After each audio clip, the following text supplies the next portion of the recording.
What's good, everyone? It's your boys, Travis, Kane, and TJ. Welcome back What to up? episode 4 of the 2 Kill Time podcast. I hope you guys had an amazing week because, it kind of sucked, not going to lie. Like, it was just a long week. Like, not that Yeah. anything terribly bad happened. It was just like all the little stuff just started adding up for me. But it has been a hectic week. How was your guys this week? It has been something else, brother. This week has been a kick in my ass. This one's just pretty much been a slow week for me. I got mean, you. I got you. I'm really excited about this episode, though. I think Me we got too, a lot man. of good stuff. Me too. We got a lot of funny subjects tonight. However, we are recording this on Sunday again. I have no idea if we're going to be recording this on Sunday every weekend. It's just how it's kind of worked out the last 2 weeks to where we all could kind of align our stars and planets and get this done. But before we get into the cool stuff and the fun subjects that we have lined up for today, I did want to bring up our stats. It's just one quick stat that I want to bring up for everybody, if that's fine. I have not told Travis and TJ this yet. Ooh, Excited. So, new info. across all platforms, we have finally eclipsed 500 total streams from 3 different Wow, continents. Yes. North America, South America, and Europe, same as last time, but we have finally eclipsed 500 total streams through 3 episodes. This is obviously not including episode 4 and what we'll receive through Monday and Tuesday. And then when obviously episode 4 drops on Wednesday. So I just want to say thanks everybody for that. Thanks for tuning in. Thanks for listening. Thanks for much. supporting, sharing, liking, Thank commenting, you. and doing whatever you guys are doing to get us up there. I hope you guys are enjoying the content. Last week's episode was a little bit lengthy, and we're going to try and keep them around an hour and a half. But obviously we went a little bit over about an hour and 45 last time. But I think you guys enjoyed it. What do you think, Travis, TJ? You think they enjoyed it? I definitely think so. We rambled like a ton. We that did. one, We talked a so- lot last week. We talked a Yeah. lot. There's I nothing think wrong with last that. episode was kind of just the beginning of just to show like how much we could talk about if we sat here Yeah, and just kept doing it. So and like Yeah. you said, it's just how long we can talk about anything, let alone Yeah. a serious topic, a joking topic. Which one of the subjects that I had on my little whiteboard of ideas and brainstorming that I make throughout the week that we didn't get to last week was, well, I guess we kind of did. We hinted at it a little bit. Is do you guys think that we are in a simulation of any kind, any sort, anytime? We got into it a little bit last week when I said I kind of hope there's like a stat sheet, kind of like a video game of Yeah, everything that I did. mentioned it. I think that'd be pretty sweet. But what do you guys think? Do you guys think we live in a simulation? I think there's a chance. I definitely think it's possible. yeah, I think there's a chance. I just don't know how big of a chance. If that I mean, makes I sense. feel like it's slim for sure. Like, obviously, I'm a big believer in science. We spoke last time how none of us are really super religious in any way in our beliefs. However, this is the reason why I thought of this, and me and Haley have talked about this 100 times, is when I was really young, and I mean, we used to all play with toys, of course. I mean, some of us still do. I used to play with Hot Wheels and stuff, and you control them, and like you talk or whatever, you make the car noises, and like, who's to say there isn't somebody mean- above us doing that, man? I mean, I'll be honest. I still play with Legos, man. I mean, heck, Legos they're great. Same.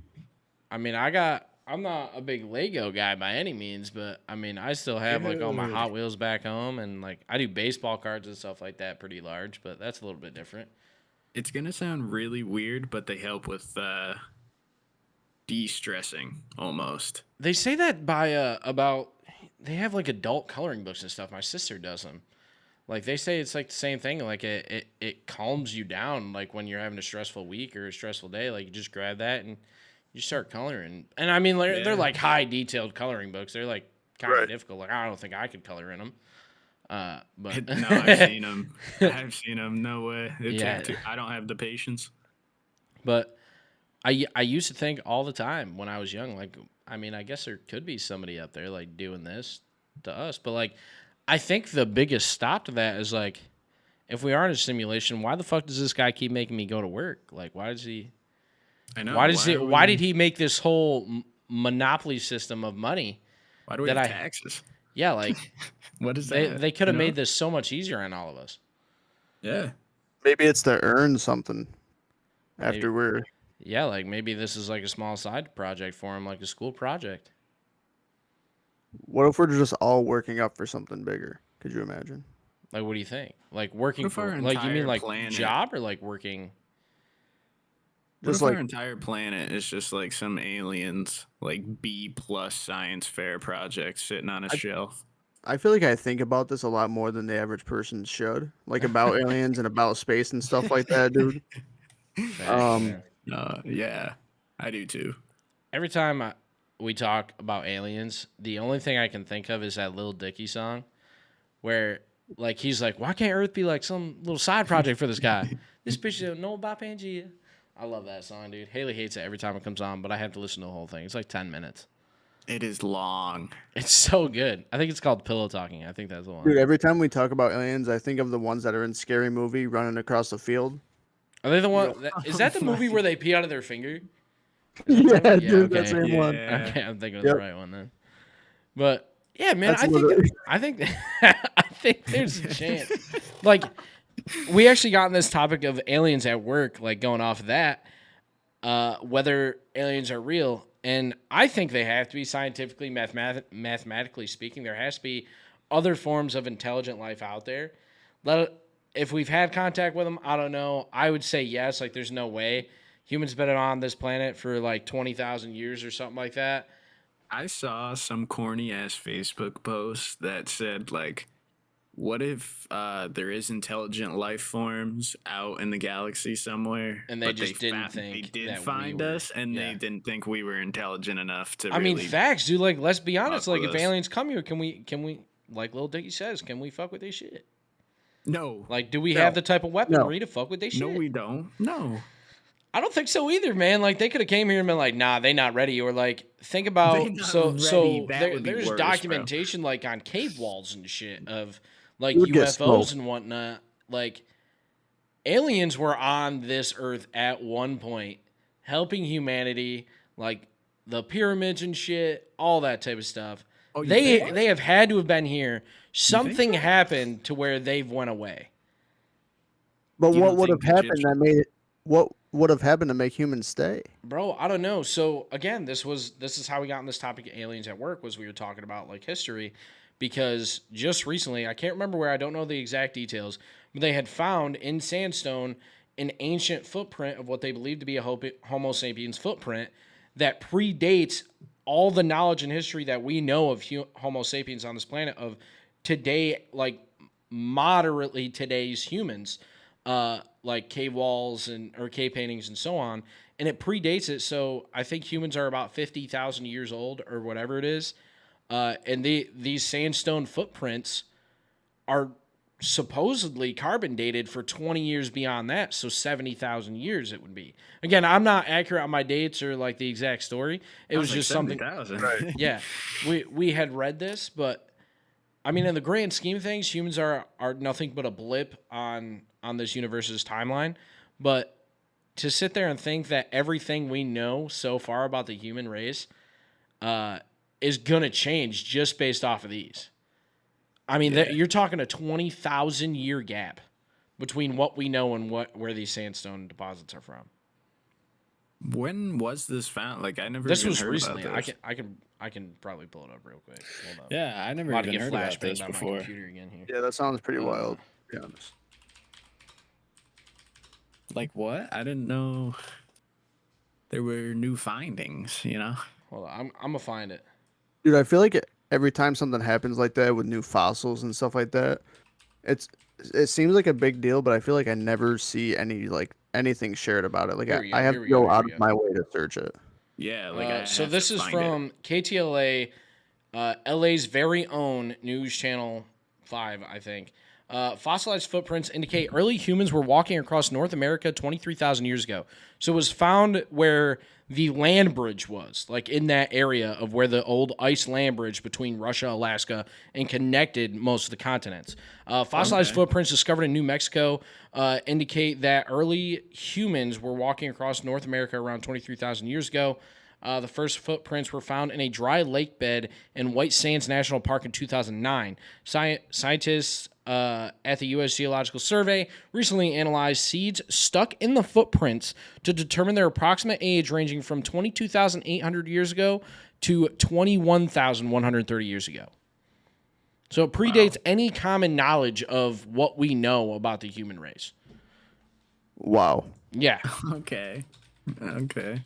I'm not even sure what I should like respond to that with. Yeah, like of so these cave paintings and so on could be so humans began exhibiting behavioral like stuff like us nowadays about 160,000 years ago, and these predate that time gap that we don't know about. That 20,000 year time gap that we have no idea about. 160,000 to 60,000 years ago, and these footprints are 20,000 years. This could be like the missing link that everybody talks about. Isn't that wild?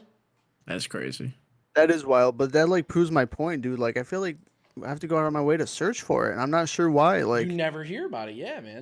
it's that big of a deal, but like people share other stuff, and I don't know. It's No, weird. like It's if the Kim memes, K's man. It's the thong was spicy showing memes. or something. You know what I mean? Like if Kim K thong was out in public, you'd hear about that. Yeah, that'd be on the front Exactly. page. But like, You don't hear about Nothing this about this. 20,000-year-old sandstone deposit. Yeah, it's Yeah, kind of like crazy. major history discovery, and it's nowhere to be found. Yeah, maybe that's on us based on our feeds. yeah, maybe that's on what we That could follow be and like. possible. Jokes on you guys. It's on us. Jokes on us, I guess. Another cool discussion, because I think we finished off simulation as we think it could be, It's possible. and I really do think aliens are out there. Like it's mathematically and statistically proven that there has to be.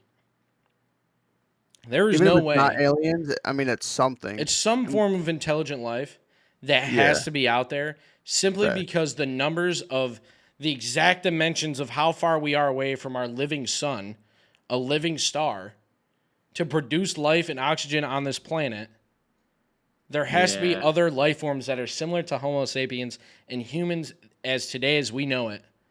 Because if we can have a telescope that's showing us pictures from 30,000 light years away or whatever it is, that's actually 30,000 years in the past is what we're seeing then. If an alien looks on us now, they're seeing the pyramids. How does that make sense, man? Like, how do they see us now? Like, they're not going to see us for another 30,000 years. That's nuts, by the way, dude. Like, Yeah. How does that dude, work? space just goes on, dude, and it's really something weird to think about. Well, And that's that- why I that's- said, like, That's why they say it's not possible to travel back in time. It's only possible to travel forward. Because if you leave Earth, have you guys seen the new Lightyear movie? No. Okay. It's not worth a watch. It was terrible, but That's I what watched I've it, heard. and that's kind of Yeah. how they get into the whole beginning of it. Is he flies from whatever planet they're on at the time to test his quantum physics of jumping time or hitting light speed or whatever the fuck it is. Whatever. And he comes back to the planet, and it's like 4 years, 27 days into the future. And he's like, what the fuck? And they're like, yeah, like that's part of traveling that speed. Like you didn't age, but we all aged 4 years. And he's like, holy shit. And that's why they say you can't travel back in time, because even though you're going super fucking fast, like you're technically going forward in time. You know what I mean? Like you're stationary, you're not Oh, moving, yeah. but everything around you Okay. keeps going because space constantly expands. You can physically never go back in time. That's nuts. Yeah, dude, like science, bro. It's Science. it's Wow, literally just. Let's get I don't have into words. a little bit lighthearted, little bit more lighthearted conversation. All right, Um, yeah. We're going to get into a couple food debates or food questions here. As you guys like know, it. I'm a fellow fat person, Me and too, that's my specialty. yeah, food is my specialty. I am a professional. I mean, I can eat. Like, 35. don't get me wrong. The first question I have, and this is kind of a dumb question, but are tacos a sandwich?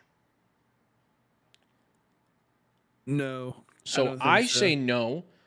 I guess it really depends on the tortilla, because if you have a hard corn tortilla or a soft flour tortilla, you could make an argument on the flour tortilla. Yes. I feel like no, because they have their own category. For sure, and that's what I'm saying. Okay. But I think if you even come close, it has to be a flour tortilla.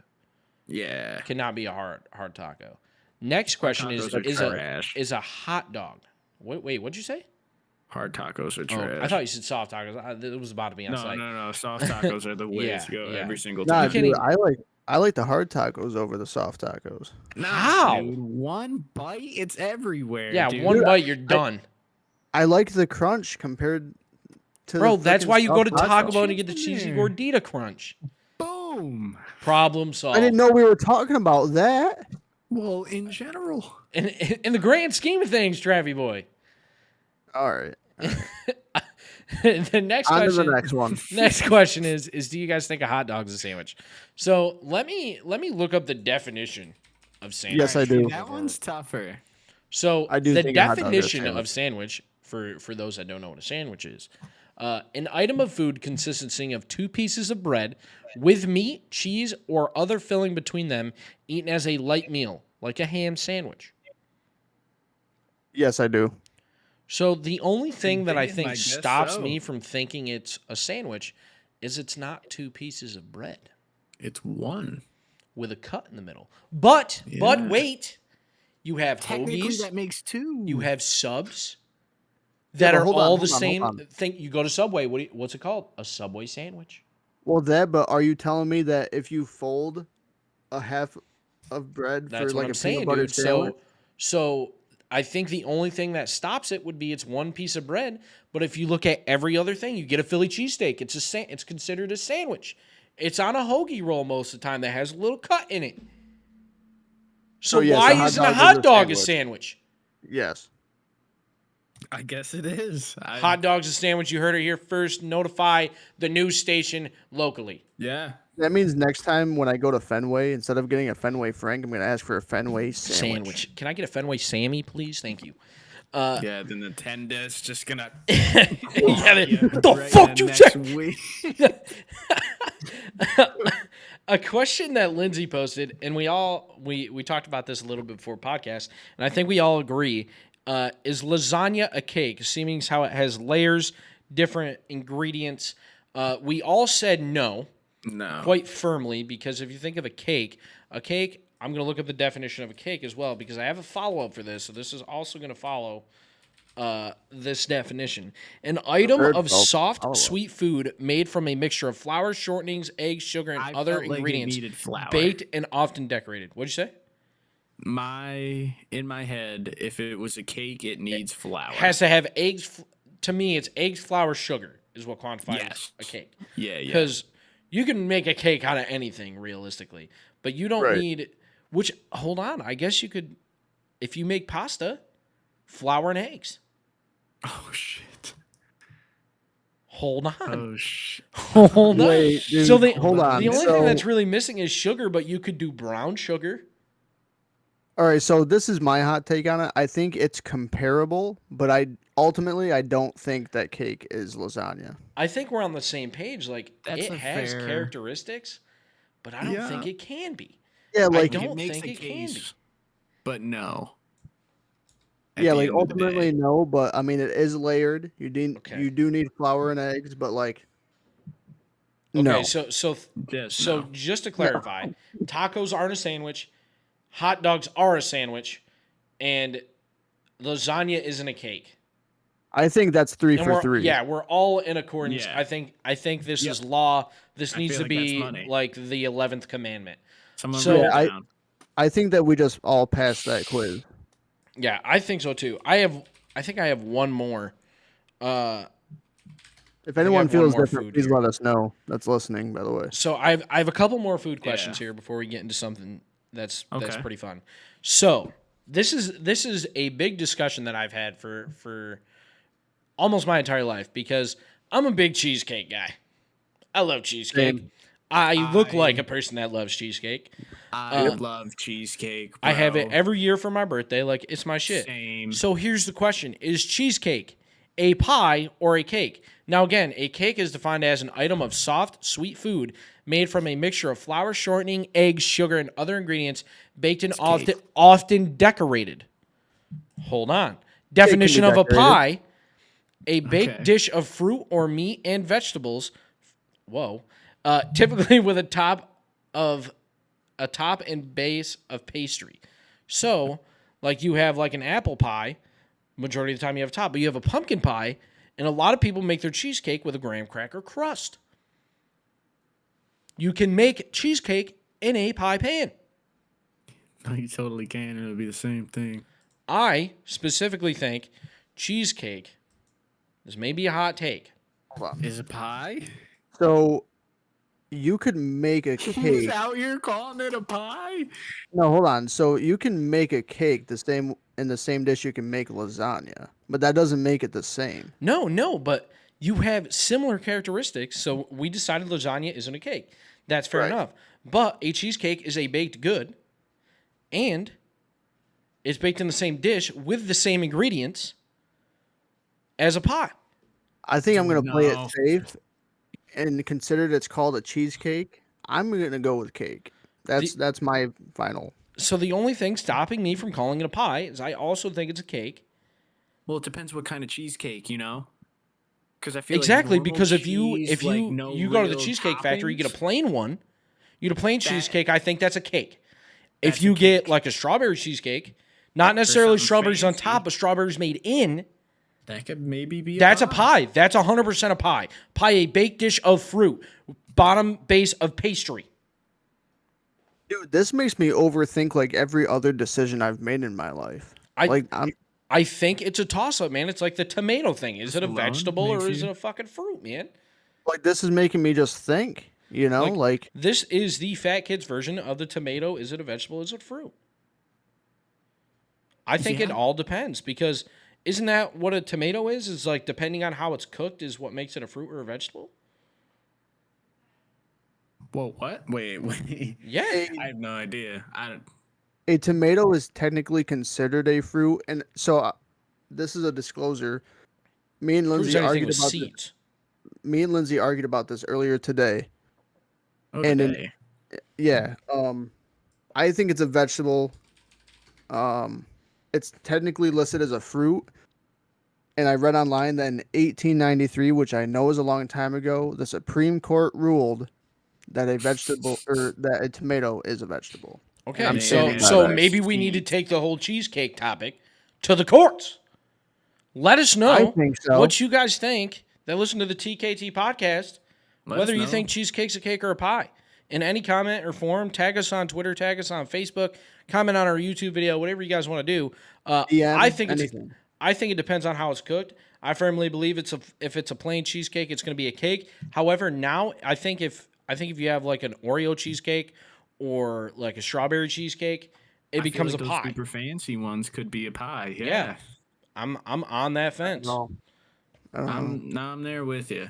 I think that's where I'm going to land. Another cool food question. Are you guys, so this pertains to a lot of things. It's not necessarily just pizza, but are you guys a corner slice or a middle slice person? So you could apply this to brownies. You could apply this Corner. to a piece of cake. Ooh. Corner every time. Every Corner. time? Every time. It depends. No, it depends what Brownie it is. If or it's cake? pizza, Let's say brownie or corner. cake. For pizza wise, corner. It's a lot of crust. People come at me for that, but I like it. I like crust. I love crust. Spring a little garlic on there, a little parm, Some ooh. stuffed crust. Can't beat it. Stuffed little crust is mozzarella the shit. inside. Gets me going. All right. Anyways, go ahead. Christ, I literally forgot what I was saying because you guys You just said hit if me it's with- pizza, it's corner.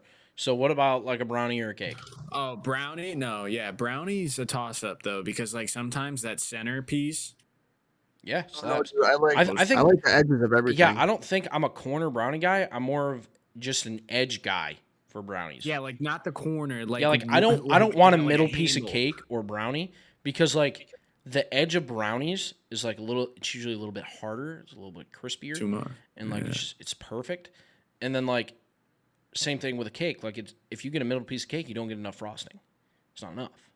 Exactly. It's not enough. You have nothing on the side. So I think that's pretty settled. We're all kind of edge. Let's say we're edge people. Yeah, we're edgy. we're edgy. Edgy podcast. This is one of the last food questions. Are you a square or triangle pizza person? I'm triangle all day. Triangle. Square, bro. Oh my Really? god. Really? Well, Well, it depends. It I don't depends What does it what depend on? is, what kind of pizza? Because if I'm getting chicken bacon ranch, cheese then pizza. triangle, then Just a cheese pizza. square. Yeah, but you said you love crust, so Yeah, why I not don't- go for the corner? Because the square crust is gas. Depends where you get it from. I don't think it does. I don't know. I just think I'd always prefer I don't know. I triangle. have Yeah. a different decision. You guys both attacked me. We're not attacking with you. We're this? just trying to get No, inside your head, dude. no, We're no, trying to no, get no, inside no, your no, head. no. Yeah, because square pizza is just it's better in my brain. Yeah, I'm not saying it's bad, but I just personally like triangle. Yeah, like I You want to know triangle. what? It takes up less room, so you can stack it Yeah, but if you On don't, bro, on you, the plate. you can't pizza grip it, fill can't that pizza shit fold with it. wings. You can't pizza Dude, fold like it. if you don't Totally can. fold the slice, if you don't fold the slice and eat it, like Yeah, what are you like doing? how are you gonna fold? How are you folding that? I never do that. I never fold it. You were born in New York, right? Yeah. You Kinda. never What? fold it. It gets grease everywhere. How have I never known? How greasy are your pizzas? Where are you getting pizza Around- from, dude? Anywhere around here, grease. Bad. Just a puddle. Yeah, it's gross. I've never Dude. had so much grease on a pizza where I was like, wow, this is too much. That's why I don't Lindsay- fold it. Lindsay eats pizza with a fork. Like cuts it. How? Cuts it. Why? No way. That's- I don't know. I do not understand why. That is pure communism. So It's a main thing. Has to she be. just sits Has to there. be, Yeah, yep. that's main. Wait, does she have a knife or is it just like a fork? knife just- and a fork. Oh, that makes it so much weirder. that she's Cuts just it. slicing away. All right, see, like I get if it's like super hot, but you're hungry as shit. But anything after that, Nah, even just then, go dude, I'm for like, it. You just go for it. Yeah, none of that makes sense to me. dude, like Are if you I'm guys? that hungry, he is the least thing that's gonna stop me. Like, Yeah. If I'm cutting Yeah. up a piece of pizza, it's for a little kid. If I have to cut up a piece of pizza, like just know I'm in a bad spot. Like come help me. Yeah, Come help dude. me. Bad way. bro, like send help, please. So we're all from New York, so I think we all have the same answer on this one. New York style versus deep dish, like Chicago style. New York. Yeah. I mean, I don't think that was a tough question, but there are some mean deep dishes out there. I won't Russo's in lie, it Amsterdam was- used to have a really good one, but I haven't had it in a long time. Well, again, like us saying this, we're not saying it's not bad. This is just what we prefer. Yeah. You What do you guys think of tomato pie? What? What is Tomato what is pie, that? like it's a whole like Utica thing, like it's a West Central New York thing. Never had tomato Bold pie? take. Damn, Bold dude. Never take. I hate tomatoes. I You love getcha. tomatoes. I don't like if there's a tomato on my cheeseburger, I usually take it off. Me but like too. if there's tomato, obviously like tomato sauce, ketchup, anything like that, I'm fine with. But like I won't just eat a tomato. Like I don't really mind if there's Dude, like I'll ketchup straight or up eat whatever a on a tomato. burger, but a raw tomato can't do it, bro. Yeah, like Dude, I don't it's like them in my delicious. salads They're or gross. anything. Yeah, they're gross. Yeah. Okay. That's wild. This is our last food question before we get into a pretty fun thing here. All right, let's get it. For your cereal first or milk first? Cereal. Careful how you answer this. Cereal. Okay, Cereal good. first. We're gonna You need to. move right past it then. Cereal We don't Yeah, we're even not- need to if it's the talk first about the bowl. possibility of people. putting Yeah, milk- we're not even gonna Hey. discuss Yeah. that. Kane, What? here's my take on it. Cereal first if it's the first bowl. Oh but yeah, then milk- yes. but then- because you don't have to put more milk in. Exactly. Right, That's right. different. That's still putting the cereal first. Okay. You're just okay. resupplying. All right. All right. Here's kind of our fun subject for today. We're going to do a top 5 cereal draft. So we're each going to pick 5 cereals off the top of our head. Once one is picked, you cannot pick another one. This is I don't- tough, man. I don't care who gets goes first, but I know who the top 3 is. You guys can decide amongst yourselves who goes first. All right, I'm ready. How are we I'll how are go. we I'll go deciding this? third. I'll go third. I'll go second. Trav, go ahead. Okay, Travis Frazier with the number first 1 overall pick. Number one overall pick will be Cinnamon Toast Crunch. Knew it. Like, has to be top Knew 3. it. Gotta be. Dude, that was Uh, light. For my number 2 pick, I'm going to go Fruity Pebbles. I feel like you probably could have gotten that in the second round. Nah. Yeah. Nah. Number 3, obvious choice, Frosted Flakes. That's a Obvious good one. choice. Obvious choice, top 3. Fair. Yeah. Could have. Yeah. Could have waited for me personally. So which one did you say, TJ? He said Fruity Pebbles. Fruity Pebbles. Okay. We're gonna get to like round 4 or 5 and start. Nah, I got him on lock, dude. I know my cereals. Okay. My next is Reese's Puffs. Good pick. That's, Solid. Damn, that was gonna be my That's a good pick. So are we doing like a snake, or are we just doing 1, 2, 3? Just, 1, 2, yeah, 3, 1, 2, 3, 1, 2, 3. Oh, 1, 2, no 3. Alright. He goes. Yeah, you know, trying to get Kane at least I'm good, dude. Nah. not the shit end of the stick. Nah, don't worry. I'm fine. Bro, he's Alright. the best prepared for this Yeah. question. I know, dude. He's Love got cereal. like a Google. Nah, For dude. real, I don't bro. have any cereals open. I swear to God. I just know cereal. man. Like, I can't even. Come on, bro. I'm trying to think like. TJ, you got to bring the. Bro, we're on our 5th Heavy cereal. hitter How here. did you not know 5? Bro, on, bud. because I don't eat cereal like that. I don't think you have to eat it to know 5 cereals. I mean, I guess. Give me. I see. I don't like Lucky Charms because the marshmallows are chewy. So a give hot me Honey Nut Cheerios. Wow. Really? Wow. They hit every time. As a consistently, bro. second. Fifth pick is Honey Nut Cheerios. Yes. Jesus. I'm going Cocoa Pebbles. Getting my dose of chocolate. Shock. Yeah. That was gonna be my next one. Yeah, I got to get a chocolate just in case. Because I'm third, I don't want all those to be taken. And there's only one other one that's like really slaps. So like I want to make sure I got the best chocolate one left. I can't remember the name of the cereal, but it's the cookie one. Cookie Crunch? something. No, it's literally like the little cookies. Maybe it is Cookie Crunch. I thought that's You know what I'm talking about? Cookie Crunch. Cookie Remember the Crisp. last name. Cookie Crisp. Cookie Yeah. Crisp. Got you. That's my third. Yes. Okay. Okay. It's high, I think. I don't even think that makes my list. I don't either. I'm a big fan of it. So I got my I'm next gonna one. go I'm ready. Fruit Loops. Damn, so you're going Fruity Pebbles, Fruit Loops. So you got 2 fruits right off the rip. And Honey Nut Cheerios. Yeah, but they're totally different. So underrated cereal that I don't think either of you would pick, Golden Grams at number 3. nah, dude. Dude, I was debating. Love Golden Grams. Love them. It hits. Top bro. 3 cereal. I got a sleeper pick. I don't know if you guys will pick it, but All right. maybe. I got my fourth. Go ahead. Apple Jacks. Fire cereal. Fire Damn. cereal, dude. Yeah, Nah, bro. Yeah, Gas. that's Bro, that's a gas Yes. pick for later in the pick, round. bro. That's a good fourth. That's a good Yeah, dude. fourth. That is dead ass who I wanted, and That I'm is like, a solid fourth. Yeah, bro. Wow.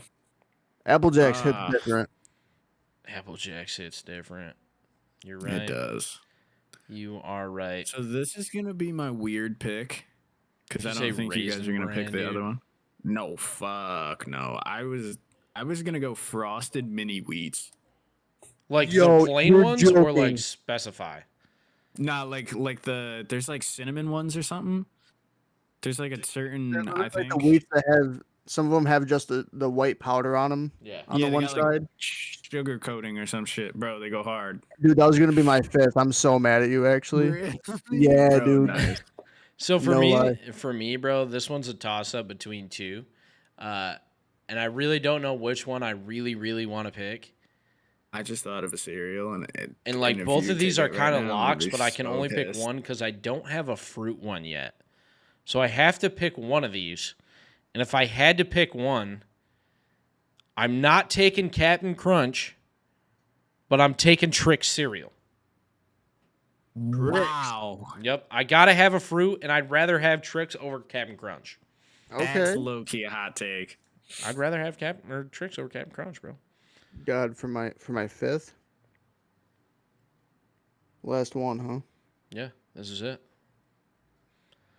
I got I another have toss to, up for 2. So this might be overrated for you guys, but I'm actually a big fan of it. Special K, the strawberry one see, so is. this is what I'm thinking, dude. Because we Really? all got to pick a healthy one. TJ already picked his healthy one. Honey Nut Cheerios. It's good for your I love heart, Special baby. K. I think it's Uh, some of the best healthy cereal I out don't there. have a healthy one yet, man, and I'm struggling because I don't want to pick Raisin Bran. Are you looking at them on your computer right I now? Is that am what you're now doing there, bud? because I couldn't think I of had healthy to. cereals.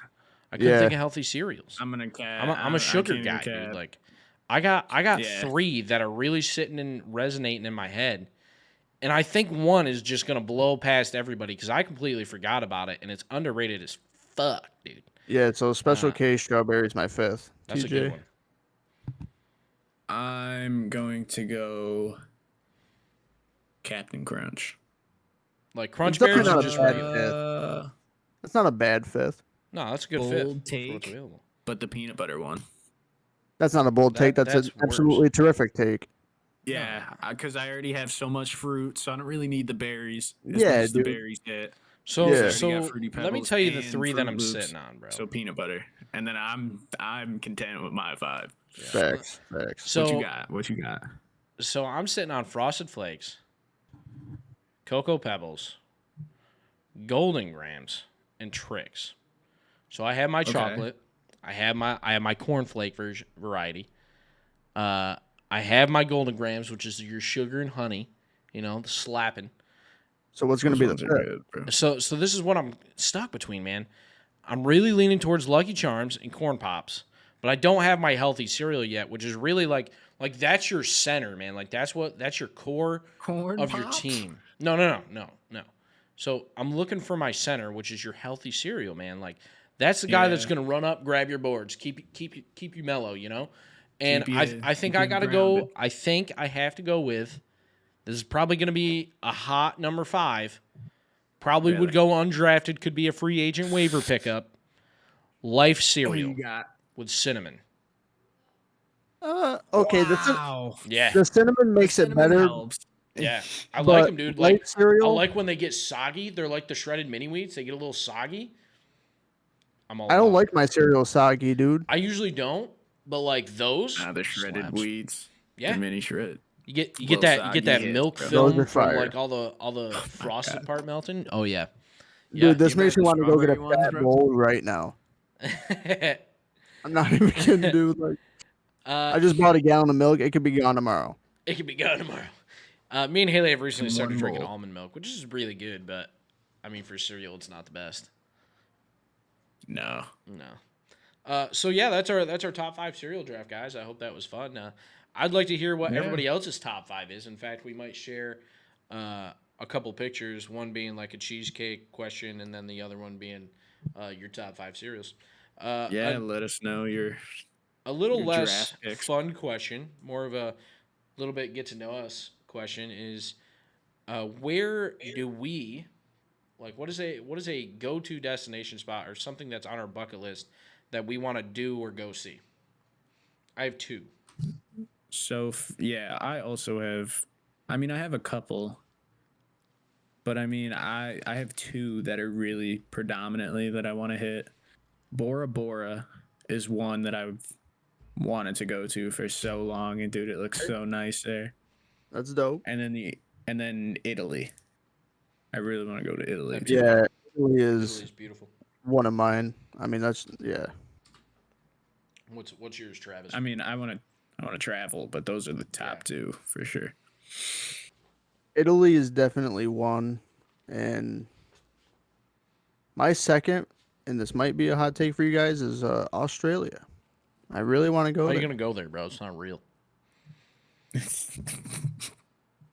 I'm not even. Everything I'm will not kill you, even mate. smiling right now.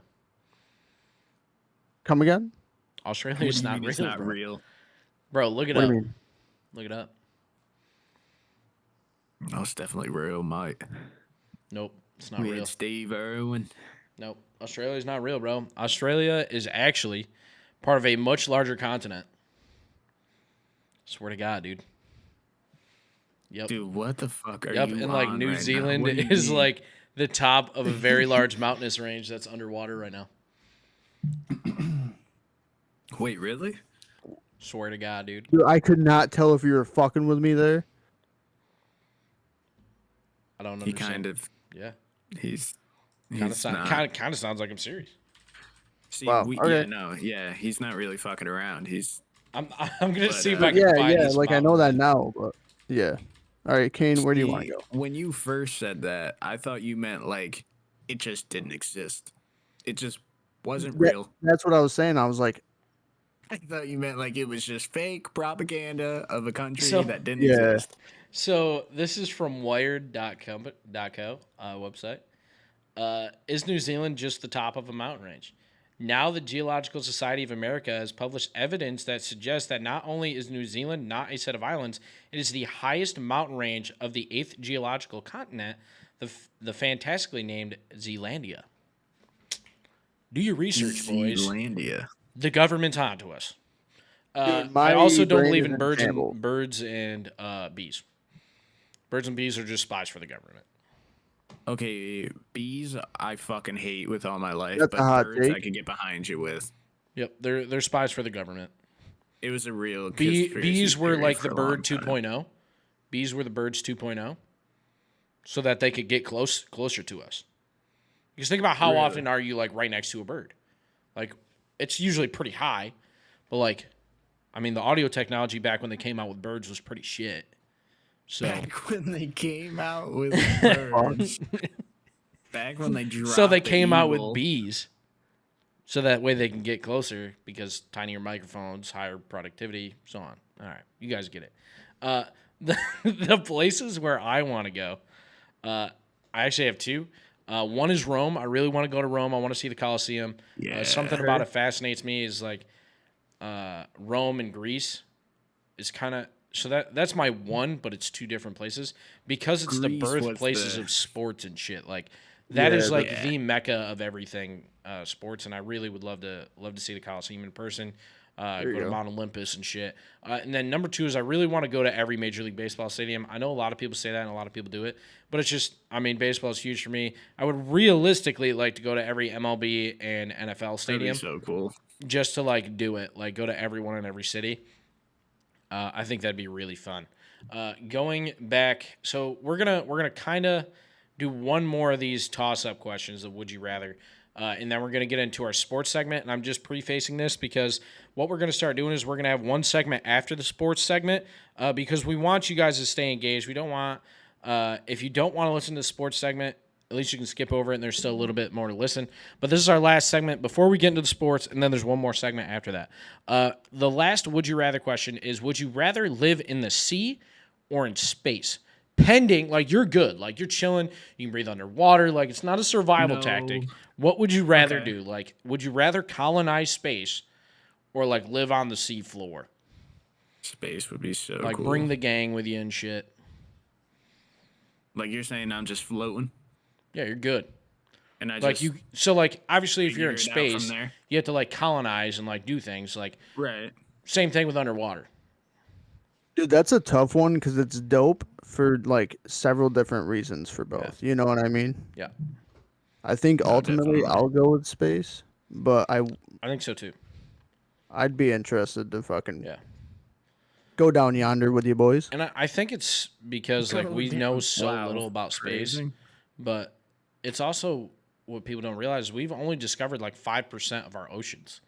Like, Yeah, we don't know. so we That's know nuts. just as little about ocean life and sea life that we do space. I would say, and maybe more than space or less than space or whatever.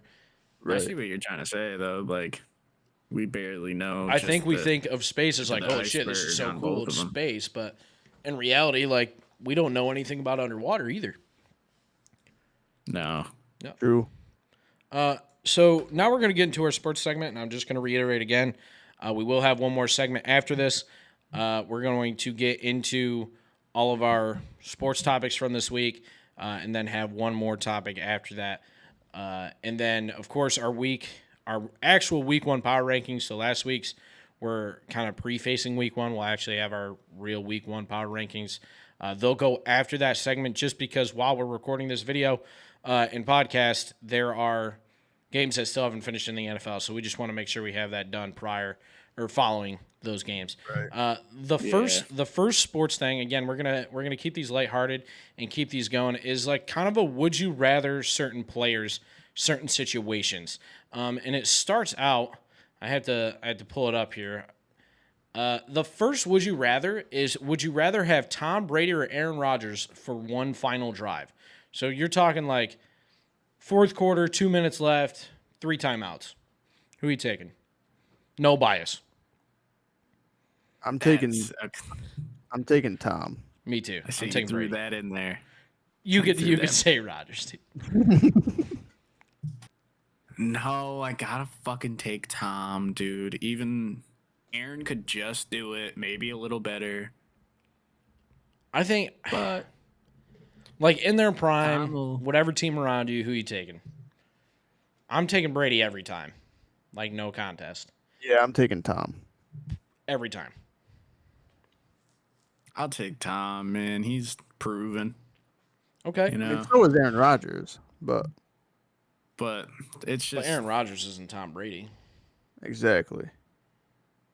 Close. no one's Tom Brady, and I'm a fucking Packers fan. It's very close. Yeah, It definitely is close. But- but I can't think of a situation where I'd be like, I mean, if we're talking Hail Mary, like one final play, I'm taking Aaron Rodgers. Yeah. Give me Aaron. Yeah, give me A-Rod all day. But I mean, you're giving me 2 minutes on the clock, 3 timeouts. I'm taking Tom. He's just the most methodical, in my opinion. Yeah, like he has such He did. good game management, time management in the game. Nope. That I gotta stick to my guns. Rodgers would sling it. Sling it, bro. I can't do it. I That's can't. a I bad fucking hate call. Tom Brady. I can't do it. it's a bad call, bro. I don't even care. You know what? Okay. Rodgers is better. Give him those Patriots teams. Wow. Wow. Okay. Tom Brady said it Here's a himself, quick if you go question for back. you guys. Hot take. That's a terrible take in my opinion. Totally, dude. The next would you rather would be, would you rather start a franchise right now with Jimmy Garoppolo or Kirk Cousins? Ooh, Good right question. now. Yeah, right At now. their age, Yep. Jimmy G. I think I'm taking Kirk. I'm taking Kirk. I don't know, Again, you man. bring up age. Jimmy G is going to be the quarterback that you want to bring in for a few years and you have time to build around. But if you want to be competitive within your first 4 to 5 years, you have to go with Kirk, You gotta go with Kirk. in my You j- opinion. I don't know. I feel Suppose. like, yeah, like Jimmy G took him to the Super Bowl, but like just something. I don't know. Something still I makes me personally lean just like towards Jimmy Kirk. G over Kirk Cousins. So Yeah, I That's fair. think I'm taking Cousins. I mean, in his career, Cousins is 26-30-1 according to this, but has never won a playoff game. And Jimmy G is just a little bit less experienced. At one point in time, they were both top 5 quarterbacks in terms of contract. But I think I go with Cousins. Another would you rather start a franchise with as your head coach, Doug Peterson from the Eagles or Sean McVay from the Rams? I'm going Sean McVay. Sean McVay. Okay, All easy day. one. Easily. Rolling on. He's one of the best coaches in the league. This one's really fun because I think it's really a toss-up. It really Okay. just depends on where you want to go. Would you rather build a defense around Khalil Mack or Aaron Donald? Ooh, right now. I'm assuming, yeah. or in their prime. Mm, Let's say in their prime. Let's say year 5, both players. Aaron Donald. Personally. I think I might go Khalil, dude. I think mean, so Mack too. is I mean, it's crazy, really but- close. But again, there's only so much you can do as Khalil because you're a linebacker. And Yep. isn't Donald's an edge rusher, right? No, I thought it was a No. DT. He's a DT. Yeah, so I think I think I go Mac. I think I go Mac because I He feel can control the defense more, I think, at middle linebacker yeah. or even left outside. I thought Mac was an edge rusher. Am I wrong? I'm pretty sure he's a linebacker. I think he is a linebacker, but I think he was an edge rusher. You know what I mean? Like because he Yeah. had Khalil Maybe I'm Mack is wrong. an American football outside linebacker for the LA Chargers. Huh. Yep. Yeah, maybe he just blitzes a lot because he's fucking Khalil Mack, you know? Yeah, Take a like chance. just an Ooh, animal. this next one's kind of good. All right, let's get Okay. it. Oh, boy. Would you rather have Julio Jones or Odell Beckham Jr. on the receiving end of a Hail Mary? I'm going Julio. Beck. Oh. I'm going Odell, bro. I'm going to Julio. You I'm think, man? also I'm Yeah. going Julio as well. I think I gotta go because Odell. Julio's like 6'4".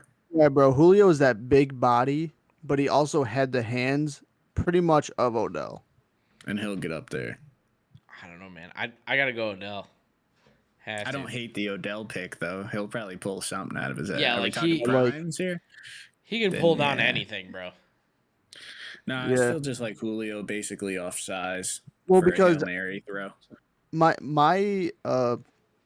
where my head goes with that is Hail Mary, so it's gonna be crowded. So I want height, and Julio is one of the tallest, best wide receivers. Like Yeah, I mean, Yeah. Since like Megatron. yeah. Odell I makes think it's those still crazy Odell, man. catches, but I don't think And that's he- what I he want. make- Like, I just want him to make the play. One play. right. Yeah, One I'm play. going Yeah. Julio. I'm going Odell still. I'm gonna stick with my boy OBJ. No, yeah. Another one. Would you rather have for a 1-yard goal line run to win the game? This Oh, this boy. goes back to the Super Bowl. Marshawn Lynch or Leonard Fournette? Beast mode all day. I don't think that was Marshawn. close. Marshawn Lynch. Yeah, I don't think that was close. Yeah. Next one. No. Would you rather have to hit a 55-yard field goal, Sebastian Janikowski or Adam Vinatieri? Give me Vinatieri. Yeah. Give Yep. me Vinatieri. Okay. Dude's a That was dude's an On to easy the one. next one. Would you rather, for one punt return to win the game, it's the last game, would you rather Deshaun Jackson or Tyreek Hill? I'm taking Jackson. Give me Deshaun, baby. D-Jack. Out of those two, Deshaun, but I would also not be opposed to having Cordero Patterson. For sure. Patterson's pretty good. He's Wow. yeah. All right. Not So expecting you to say so we're gonna get into another set of would you rather's here, guys, but it's a little bit different. It's more of it's not a King of the Hill style. It's I'm gonna name one wide receiver and run through a list, and you're gonna tell me whether you want this wide receiver or that wide receiver. All of them are gonna contain the same one that I start with, and then you're gonna tell me if you want the other ones over him. So this is like process of elimination. Yes and no. So it's not going to be if you pick this one, he automatically goes to the next round. It's not that. It's you start out with this main receiver, and you Right. go to the next one. Would you take this guy over? See how him? many No. Would you they- take this Yeah, guy okay. over him? No. Yeah. Okay. So Sure. the wide receiver is Stephon Diggs. Okay. Okay. Would you rather have Stephon Diggs or Cooper Kupp? Stephon Diggs. Diggs. Bold take. I'm also going Diggs. Stephon Diggs or Deontay Johnson? Diggs. Diggs. I'm also going Diggs. Stephon Diggs or AJ Brown? Diggs. I'm still going with going Diggs, but Diggs. AJ Brown's size makes it close, I think. Yeah. Yeah. Yeah. I mean, he had a he's hell an of a animal. game today. Yeah. Stephon Diggs Fantasy-wise, or anyways. Devontae Adams? I'm What was going it? Diggs. Diggs or Devontae Adams? Both had Oh, 100-yard receiving games today. I think I'm That's going the- Adams. You going Adams? I think so. I'm taking Diggs. I'm also gonna go Devontae. I'm gonna be honest. Okay. Why? I just because- feel like just because Devontae's they're that both dude. Like he's that dude. You know what I mean? I guess. I think Devontae's a better route runner than Diggs. I think Diggs has Yeah. better like acceleration, like stop and go Yeah. type speed. But at the same time, Devontae knows how to use it better. Yeah. So I feel like he would get open. And gotcha. Devontae has crazy fucking hands. So Diggs versus Adams' running mate, Hunter Renfrow. Good response. oh, see that wait. I'm trying to think. So you're asking us between Diggs and Renfro? Yeah. Diggs. Diggs. I take Diggs as well, but I think Hunter Renfrow is probably one of the most underrated Very. wide receivers in the league. Yes. Stephon Diggs or Mike Evans? Ooh. Is it Mike Evans this year? Like, we're talking primes. Just all time? Yeah, primes. Okay. I think I'm gonna go Diggs. I feel like if Evans was quicker, Dude, I would- hot take. I'm going prime Mike Evans. Mike Evans is a solid receiver. I mean, he's a Yeah. number Dude, one he's receiver on he's any given team in the NFL. 1,000 yards. He's given 1,000 yards for like the past fucking. 4 I think I'm years. taking years. Diggs. So Yeah, I think I'm gonna go Evans just simply because like he's more reliable. I mean, it feels like he's more reliable. You know what I mean? I just feel like we've talked about right. Mike Evans forever, whereas Stephon Yeah. Diggs just recently in 2 or 3 years, and that just could be age of career. But let's do Stephon Diggs versus Chris Godwin. Similar type Diggs. player. I'm Diggs. taking Diggs. Yeah. I'm Diggs taking over Diggs. Tyreek Hill or Diggs or Tyreek Hill. Sorry, I'm taking Diggs. Ooh. I'm Tyreek Hill also just taking has speed. Diggs. So the reason Yeah, why I I feel think like he was he's so not- successful in Kansas City is just because he can burn everybody, and Patty has the arm to throw to him. Just launch it. Yeah. Yeah. So Yeah, I'm taking as Diggs a because I think receiver, Diggs I'll is a take better route Diggs. runner. I Yeah. think Diggs is almost better in every aspect besides speed. Yeah, And he's not even that much slower than Tyreek. I agree. Diggs or Deshaun Jackson? I think that one's easy. I think it's cleared. I think Diggs clears him. Unfortunately. Yeah, I don't think Yes, it's but close. for me, it's very close. I like Deshaun a lot, even though he was. I was a Part of the huge Eagles. Deshaun Jackson fan, but I think just Diggs Yeah. is a better receiver. All right, what Dude, I about? just we're like talking Diggs a just- lot. I think he's that dude. Yeah, me No, too. I fuck with Stephon This Diggs. one I heavy, think is so- probably the closest because these are two guys that are regarded as probably the 1, 2, or 3 receivers in the leagues. Stephon Diggs versus D Hop. D Hop. Ooh. Yeah. I'm going Yeah, I'm Hopkins. taking D Hop. I think I am as well, but it's close. It is Like, close. it's but really close. Yeah. Yeah, for me, like I could go either way, Yeah. but something just makes me lean towards D Hop, and I don't know what. But yeah.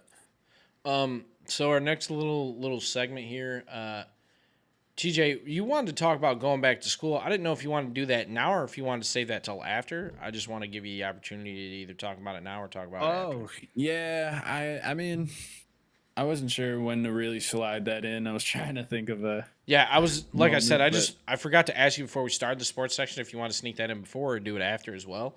But it's up to you. If you want to do it now or we can do it after, it doesn't matter. I mean, I could just do it right now. Like, All right, it's fire no away. big deal. But yeah, Right. so I mean, college started last Wednesday, so I don't have any classes on Friday this semester. There you So go. luckily, I at least only had Wednesday, Thursday last week. Yeah. But it was tough, man. Going from college, doing whatever I want on my own time to now. Yeah.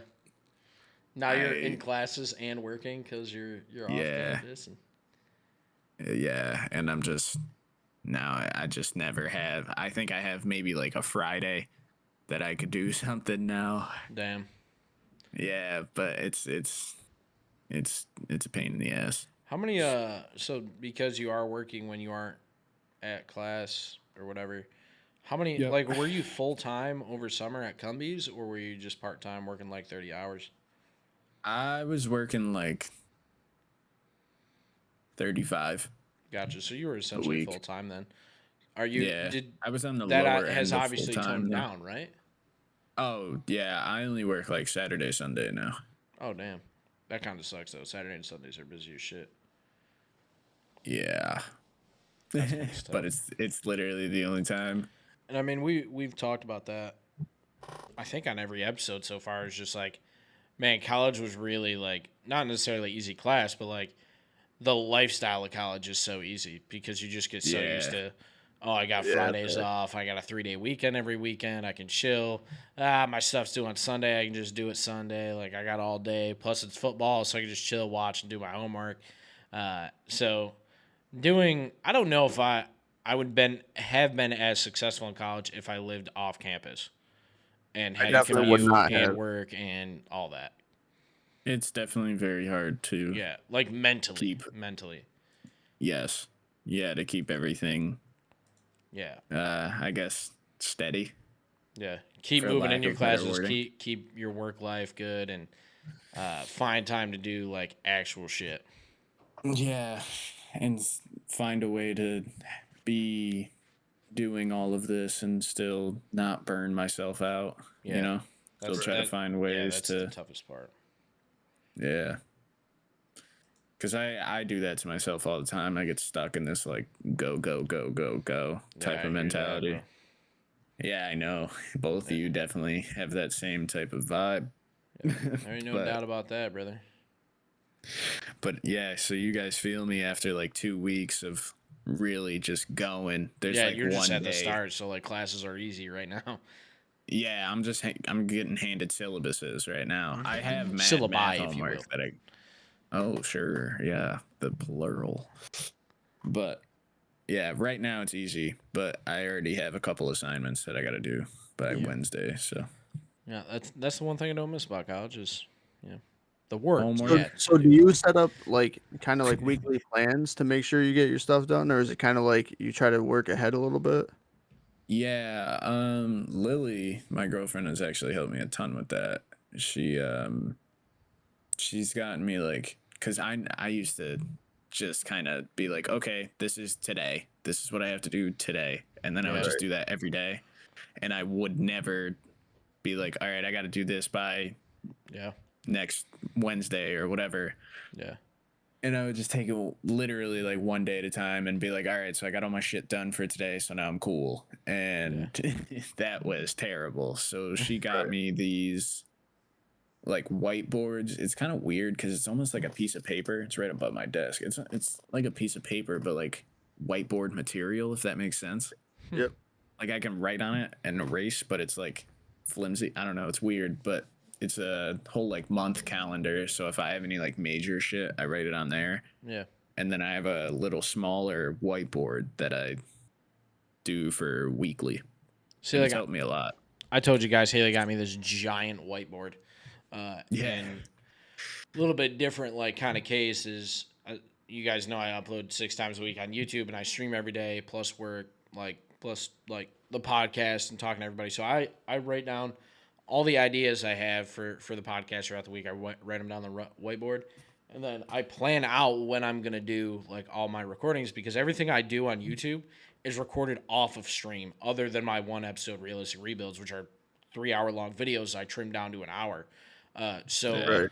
I'm streaming 120 hours a month and then doing 20 hours of recording off stream a week.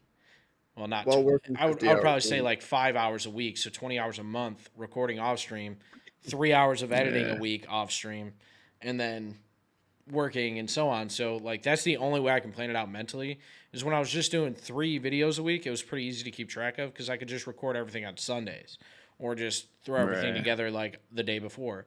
Now that I'm doing 6 days, I have to do, okay, I'm going to record this one on Sunday, record this one Monday night after stream, edit the 3 I record on Sunday to post for Monday, Tuesday, and Wednesday. Records Thursday on Tuesday. Record Friday, Saturdays on Thursday. And yeah, dude, like that's the only way I can keep track of it. When me and Travis were in college, that was the one thing that helped me was Blackboard, like the application that they used. Just kept track of all my assignments, so I could just click on a They date and be like, "Yo, okay, bet I have till this. Let me check, make sure I'm all caught up for the next few days, so I don't have to worry, and then we'll double back." Bro, I don't. Oh my god, that's the worst thing about this semester, bro. Is they got rid of Blackboard. What do they use? Really? All SUNY schools switched to whatever is called Brightspace, Why? and it's just janky, dude. I don't know. I They had don't to have know. they have to have like an agreement Excuse with me. them, like a licensing agreement, Right. and Something, it must have but been cheaper than Blackboard. and I'm so pissed because That's dumb. Blackboard was Blackboard was nice. fire. Yeah, Blackboard was so easy to use. Shout out Blackboard, whoever makes that application. Whoever does That that. software was fire. But You know that what? was, dude, oh my god. It's so hard to like figure out. There's all these like weird different tabs and like it's all right, but there's a lot of kinks that are Right. needed to be fixed, Don't and kink it's shame, annoying. bro. Don't kink shame. We don't do that here. No, we don't kink shame around We don't here. kink shame on the TKT podcast.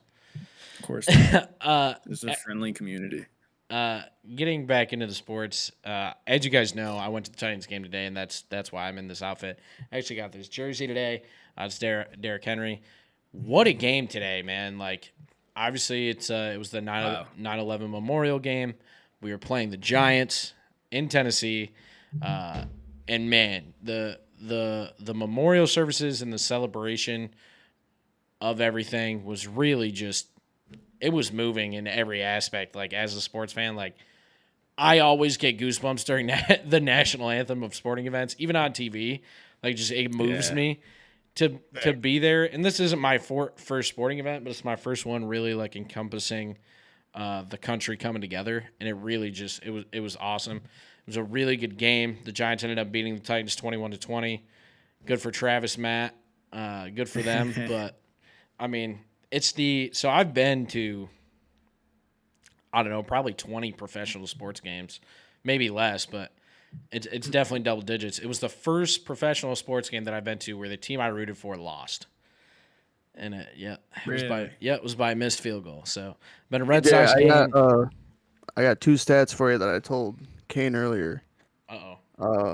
One is last season. The Giants were outscored in the last 2 minutes of the second quarter. Mind you, this is throughout the season, 79-0. That is just so crazy. Wow. And then also in 2 minutes. Yep. Just wow. And then also, this was the first year that the Giants won a season opener in 6 years. Ridiculous. 6. Holy shit. Ridiculous, dude.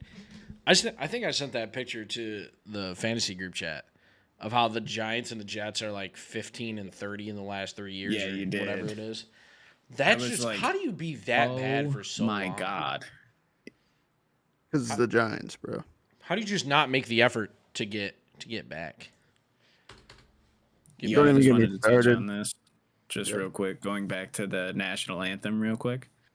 Do you wonder if we still get kind of moved by it because growing up, we always played sports and it was always a thing. So now we 100%, absolutely, way absolutely put us there in the stadium. Yeah, 100%. Just like a weird mental way. If I'm watching like a game at home, I stand up, take my hat off, stand up too. 100% every time. Ooh, oh, word? You guys are patriotic. Fuck yeah, dude. Like, dude. It's one, I want to be out on the field, of course, but two, it's just fucking awesome. Like, I feel you because like top 10 song, our national anthem. Top 10. That's top 10 song hot take. National anthem. Yes, that's a hot take. The Star Spangled Banner.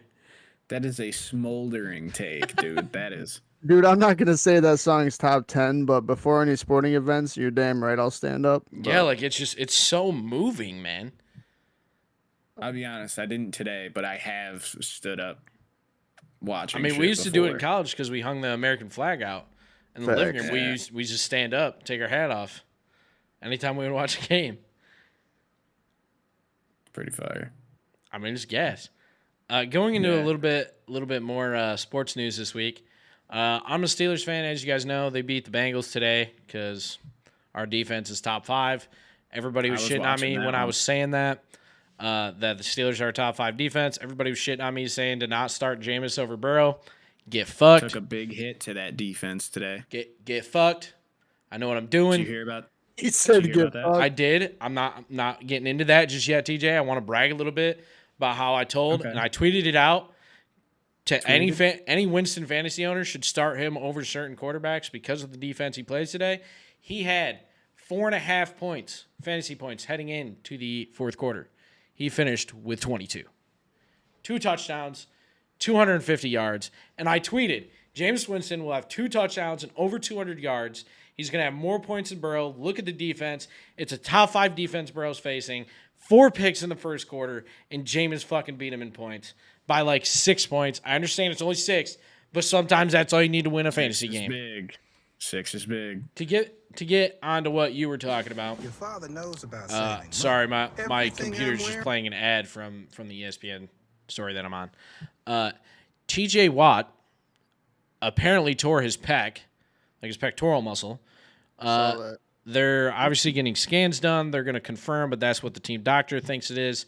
I have no idea what an ETA or timetable is looking like. They haven't said anything. If I had to guess, it's probably 4 to 6 weeks minimum, if not longer. That I think 4 to 6 weeks is generous, like saying he could be back. But I mean, that's look huge, at though, the rest for- of the defense today, man. I mean, They did all right. it's someone know? we need on the team. I'm not bashing him. He's our best defensive player on the team, and it's going to be a hit. But I think we'll be able to keep ourselves in games without them. We barely won today's game. The only reason we won today was the defense. Our offense is exactly what everybody thought it was going to be. We have a quarterback situation. Our O-line sucks, and we can't move the ball that well. Najee Shane, didn't. did you watch the very last couple seconds of the game? No, because it went into OT when I got to the Titans game. Dude, I wanted to talk to you about it. Right, there's like 10 seconds left in the fourth, dude. The Bengals literally blew like 4 or 5 different chances to win, like dropped balls in the end zone. Good. Fuck them. Missed like, yeah, dude, it was. Good. Like I was shocked that you guys didn't lose just because of how the defense played that last 9 seconds. Yeah, like, no, I haven't even looked at like the Wow, we're last on your highlights or iPhone now. anything. Because of Why one is this unlimited playing for another iPhone. ad? Oh my god, I just need to close ESPN. Yeah, I apologize. They try to get you, man. Yeah, TJ, you were watching it. You know what I'm talking about? Yeah, dude. Like there was a couple drop balls. They both missed PATs or some shit. That I actually missed because I was Well, no, the watching another game. I did see your Snapchat. You Snapchatted me. They scored a touchdown yep. to tie it 20-20, and I was like, Steelers fucking lost. Like, there's no way they missed the extra point. There's 4 seconds left in the fourth quarter. They just scored a touchdown down, and they're tied. They score the And extra point, they win.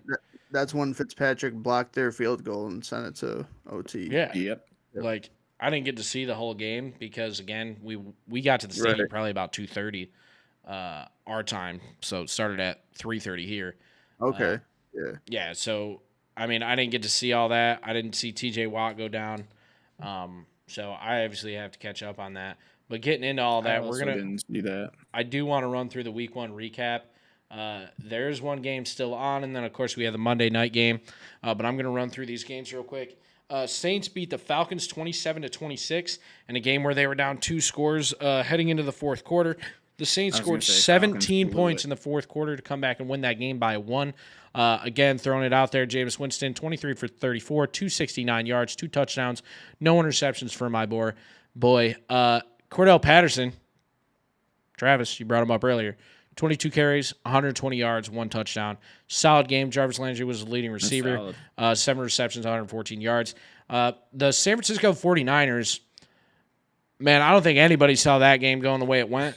I mean, we all knew Trey Lance was going to be in rough shape for the first few weeks, but they lost 19-10.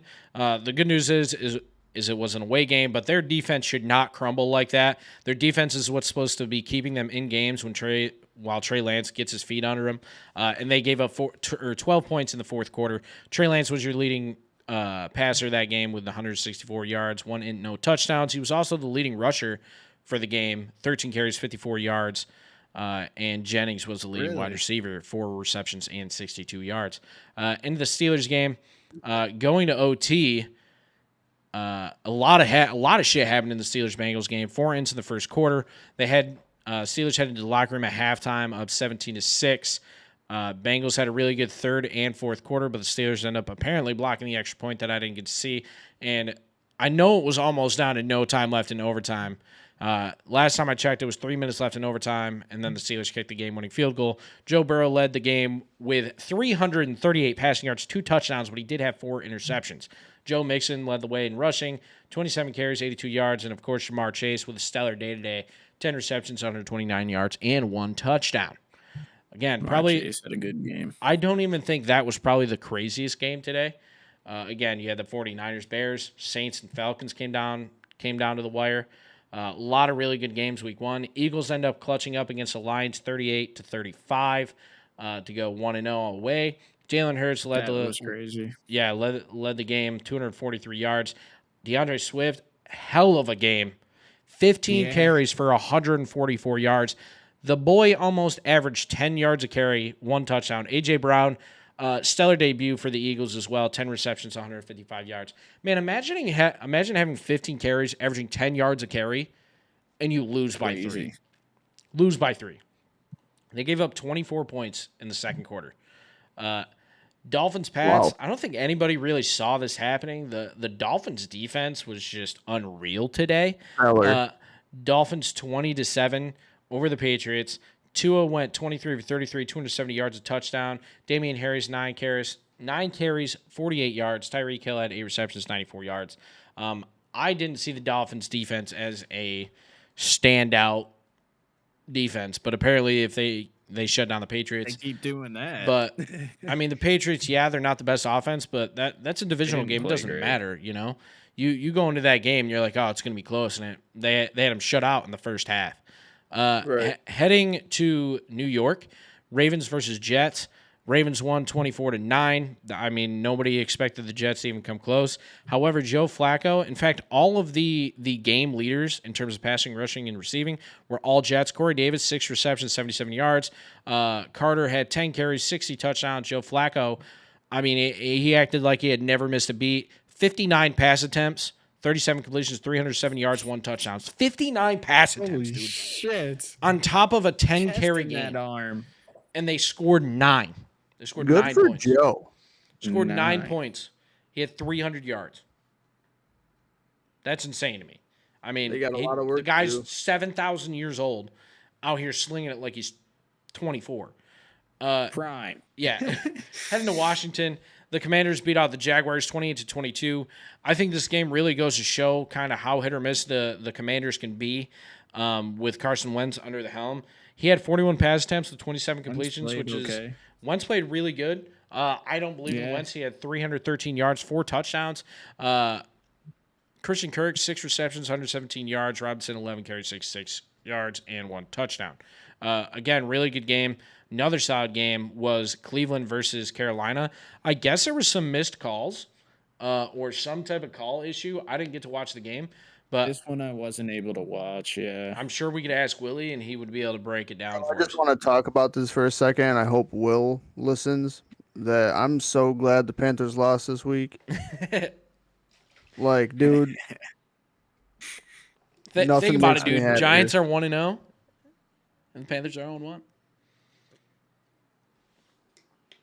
Yeah, Will, really soak that in, buddy. Really, and then breathe on that. Next Sunday is Giants versus Panthers. Yikes. But the Browns did get this win, 26-24. Again, I guess there were some type of calls or something towards the end of the game where the Browns were able to sneak away. Panthers showed up at the end of the game, but their first and third quarter they were shut out. First half they only had 7 points. They scored 17 points in the fourth. Baker Mayfield, 16 for 27, 235 yards, 1 tutty. Nick Chubb with a stellar game, 22 carries, 141 yards, but no tutties. And Robbie Anderson linking up with a guy he said he didn't want to be his quarterback, 5 receptions, 102 yards, 1 touchdown. We already talked about the Giants game, but just touch base. Giants 21-20 over the Titans. Really, really big away win. I think it shows how good the Giants offense can actually be and how much their defense can step up. Even though they only scored 21 points, they were shut out in the first half, so that's 21 points in the second half with a last 2-minute game-winning drive from DJ and Saquon. Ryan Tannehill led the game, 20 completions for 33 attempts, 266 yards, 2 touchdowns. And I don't think anybody saw Saquon bouncing back like this, but 18 carries, 164 yards, 1 touchdown. Sterling Shepard looked good too. 2 receptions, 71 yards, and 1 touchdown. Again, their defense showed up huge, man, in the fourth quarter. Yeah. They showed up huge. Didn't allow a point in the fourth quarter. That's something to be proud of. Like that again, though. Yeah. I think the Giants have a lot of steam going into week 2. Do I think they win a shit ton of games? Do I think they make the playoffs? No. But I do think this is a real test of hey, we can win games, so don't count us out. Because I mean, everyone at the Titans game, when we were walking away, everybody was like, man, I thought we had that in the bag. And I mean, we all You talked. should have. I thought the Titans had it in the bag too. When they tied the game, Yeah. I was like, oh shit. And then they got the 2-point conversion, and I was like, all right, we got a minute left. We got a timeout. They got a thought couple Saquon flags. was gonna be- They're in field goal range. They missed the field goal. So again, I don't think it's luck that they won. They made all the right offensive decisions. They made all the right defensive decisions. It came down to a missed field goal. That's not luck. That's them doing the right things to put them in a chance to win. I think that's good coaching. I think that shows what Martindale brings for defense, and then Dable helping Daniel Jones grow just like he did Josh Allen too. And see, and that's what I'm saying, man, is your head coach. We talked about this the other day, just me and you, that they need to bring in a head coach and have him there for 4 or 5 years. Give Daniel Jones another year or two under a new contract and go from there because, again, I think Just from the first game, I really do think he's here to be a while because we look like a different offense than we and have like I said, ever. man, it's not luck that they won the game. It was them. It was the coaching staff putting their team and the players putting the team in a position to win the game. Yeah, it came down to a missed field goal. If he hit the field goal, they obviously lost the game, but they would have never been in the running. You know what I mean? It wasn't luck that they were there. At least I don't think so. I think there was a lot of skill in that game that Saquon looked holy shit. Like he looked like old Saquon. He looked like Penn State Yeah. Saquon. And I think he went to Penn State, right? Yeah, dude, seeing him in that game, it really just gave me chills because I was like, this is what I've been missing, dude, for the past 2 seasons. Yeah. Missed 21 games, like And I was rooting for the Titans. Right. But I said But to Haley that verbally out really- loud, like I just want him to pop off. I want him to have a 40-yard rush. Like I want him to have a 100-yard game with a touchdown. He got his touchdown and then he just kept going, man. Like he just kept running What the was ball. that 50-yarder like?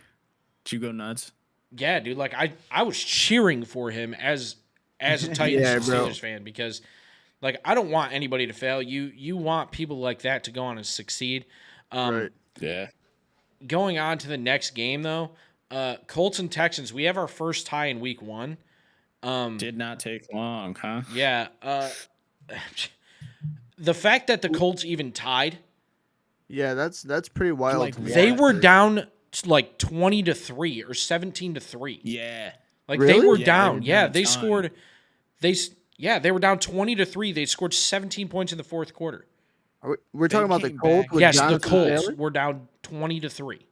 They scored Jonathan 17 Taylor unanswered had a points to game. tie the game. Jonathan Taylor, 31 carries, 161 yards, 1 touchdown. Matt Ryan, 50 Not pass great. attempts on 32 completions, 352 yards, 1 touchdown. Michael Pittman, 9 Matty receptions, Ice. 121 yards for 1 touchdown. Like Dude, how do you not score with those stats? the Texans tied a football game against a division rival who everyone thinks the Colts are going to win the division. The Titans lost. There is literally not a win in the AFC South. There's not a win. I just realized that that's because the weird. Jags lost, Titans lost, and the Colts and Texans tied. There should have been a guaranteed win in the division today, and no Wow. one got a win. No one won. That's crazy. Going to the next game, TJ, what happened today? Dude, Let's talk. Break it down for me because I didn't see it.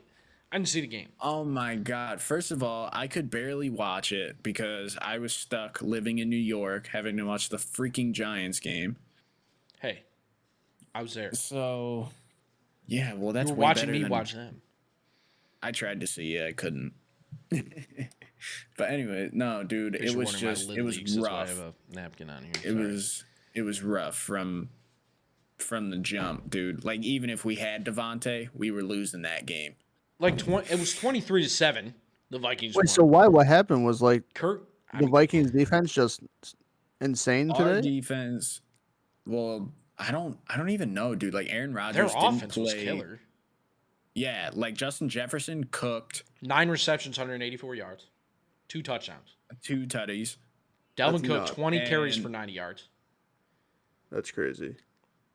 That's not great for Cook, but It's a 90-yard game. I mean, that's it's what you it's want. not You want bad. you want 100 yards. Yeah, but I don't know, dude. Like the pack, they just looked like a freaking JV team today. It was. Did Rodgers look good or was he? He looked. He just looked like he didn't care. Like Like once they got down 22. a little bit, Aaron he Rodgers just went 22 for 34, 195 yards, 1 int. no tutties, bro. No tutties. Wow. He was sacked 4 I think times. Holy shit. Which we Yeah. talked about, I think, last week, is they got a new defensive coordinator. The Vikings did, and like there's something to be reckoned with, and we talked about that last week. That they're didn't really a have team that's Bakhtiari. gonna compete. However, the Packers are still gonna win their division. That doesn't matter. We didn't have Bakhtiari. We didn't have Alan Lazard. So like those are two pretty damn Lazard's your crucial. number 1 wide receiver. Right. That's what I'm saying. Our wide receiver room is thin as it is. So yeah, it was a rough game. Was the Sammy Watkins you guys picked up? Did he do anything today? I don't know. I'm gonna be honest. I seriously like couldn't really watch. So like I was trying to check in, but I basically could just like see highlights here or there or scores. Going to the second game, we had the Chiefs not the second game, the next game. Chiefs versus Cardinals. Chiefs smoked them 44-21. Patty went 39 attempts for 30 completions, 360 yards, 5 tutties. 5 tutties. Pacheco, I think that's how you pronounce his name. I don't know. 12 carries, 62 yards, 1 touchdown. Travis Kelce, 8 receptions for 121 yards. Thank you, Mr. Kelce, for being on my fantasy He team. had a game. Next game is Raiders-Chargers. Another really good game. Chargers went out 24-19. Derek Carr, 22 for 37, 295, 2 touchdowns. Josh Jacobs, 10 carries, 57 yards. And Devontae Adams had a day, first day with the Raiders. 10 receptions, 141 yards, 1 tutty. And then obviously you guys know about the Bills-Rams game. Bills smoked them 31-10. Me and Travis, before you joined, TJ, we're speaking about the games. And it feels like, to me, it felt like every game so far in week 1 has felt like a preseason game, man. Just mistake after mistake after mistake from every team. Like, not just one. Like, Daniel Jones threw that pick in the end zone today, and we were all standing because it's a big drive. It was 3rd down. He's standing there, and we all see the receiver go to the left. And I literally said to Haley, right before Daniel Jones threw it, I was like, that's going to be a pick, because he was not taking his eyes off that receiver. Throws it to him, just steps in front of it, picks it. I mean, it was an obvious pick. I don't think anybody saw the Steelers getting 4 picks in the first quarter. That happened like from Joe Burrow. I did not see that. Dable went and chewed Daniel Jones's ear off after that. Good. Screaming at him. Good. Like, But that's what I mean, man. There was just so many, like you said, TJ, JV mistakes. It's like, and I understand everybody makes mistakes, but like every game was down to the wire. Let's look at this. Hold on. So that's 1 score. That's 1 score. That's a tie. So let's say 3, 4, 5, 6, 7, 8. 8 games out of the games in week 1 are within a score. Yeah. 8. Which I know like that happens, but like you look at the 27-26 game, the Saints scored 17 points in the 4th quarter. You look at the Steelers game, that was a fucking shit show. You look at the Eagles-Lions, the Lions scored 14 points in the 4th quarter, but shut out the Eagles in the 1st and 4th, but allowed 24 in the 2nd. The Dolphins won 20-7. The Jaguars-Commanders, I don't know anything about that game. The Browns-Panthers, 17 points by the Panthers in the 4th quarter, and they fall short. The Colts tie the Texans. The Titans-Giants game was all over the place, but it was a really good competitive game. It wasn't like mistakes were made, really. It was just that was neither team could get going. Yeah, both teams had like 4 or 5 penalties total. The Packers were ass this week. The Chiefs and Cardinals combined for 65 points, and the Raiders-Chargers, same thing. Like, Raiders shut out the Chargers in the 4th quarter, but couldn't win because they couldn't score another 5 points. Like, I understand that 1-score games are common. Don't get me wrong. Like, that's part of sports. But it just seems like every game that I was able to watch was like, what the fuck is going on? Right. The 2 games that I were able to watch heavy today was the Titans-Giants and then Chiefs and Cardinals. Yeah.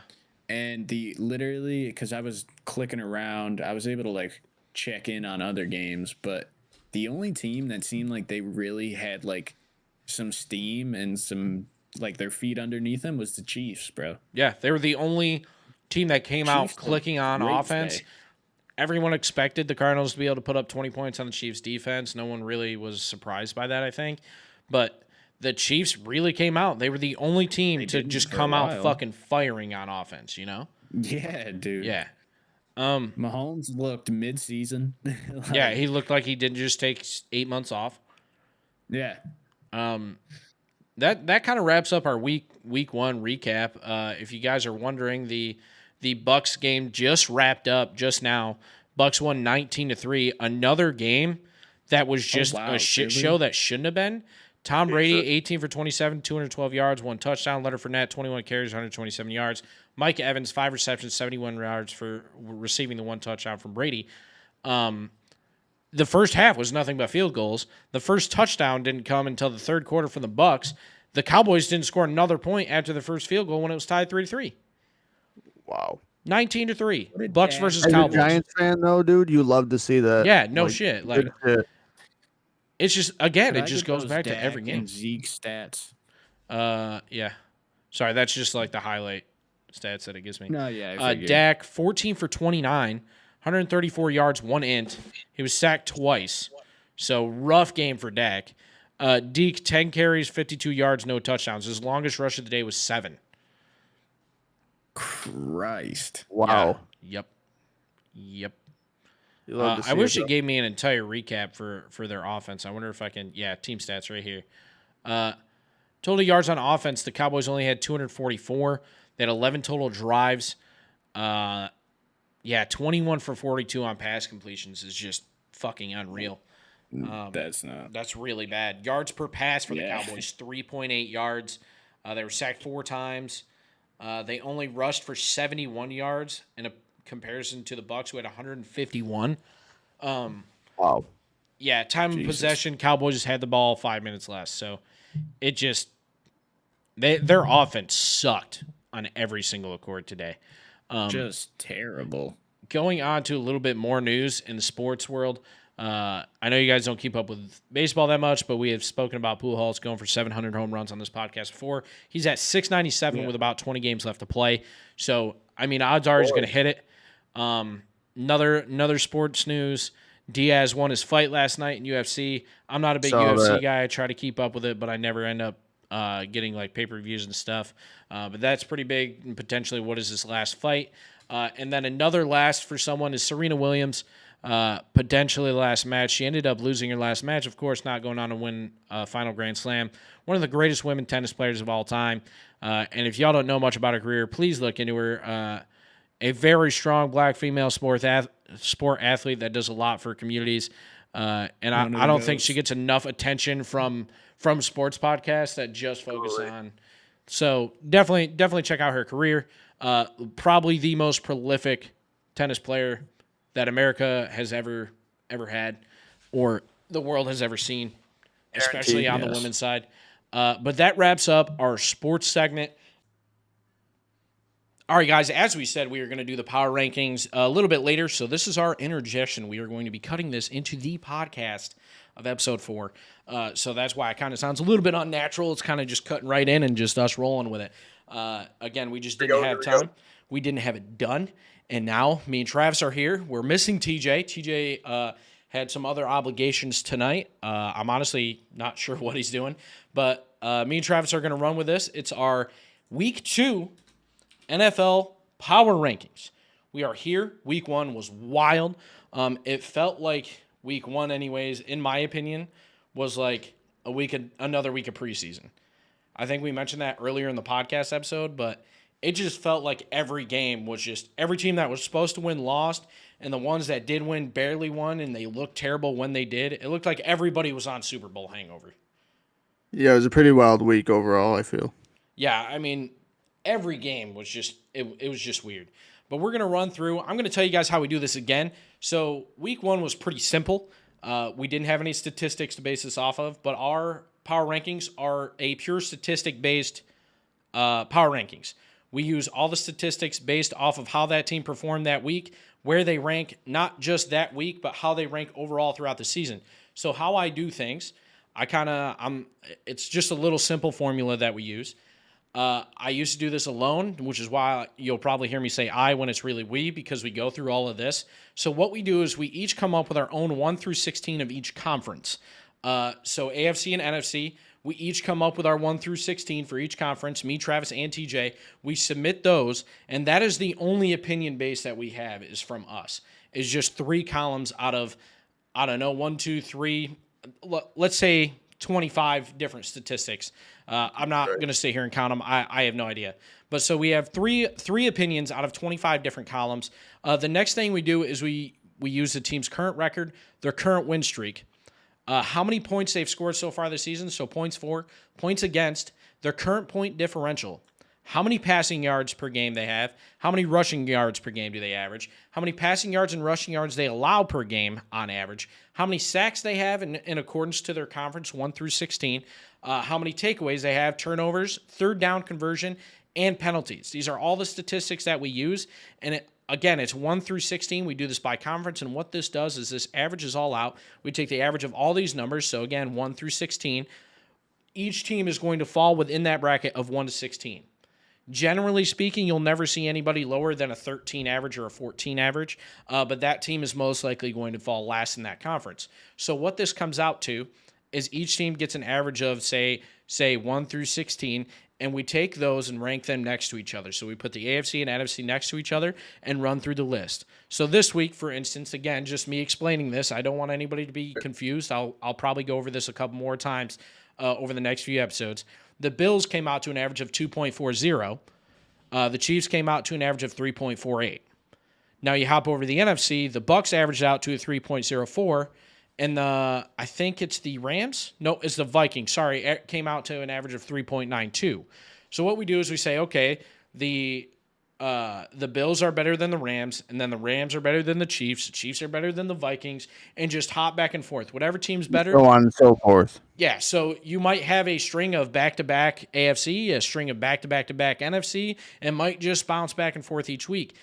The reason why I'm explaining this to you guys is because being pure statistic-based, you're going to see a lot of teams jump up and down until teams really become themselves around week 6, 7, 8, 9, 10. So we're going to get right into this. I hope that was an easy enough explanation. I know it's not easy, but that's the only way I can explain it.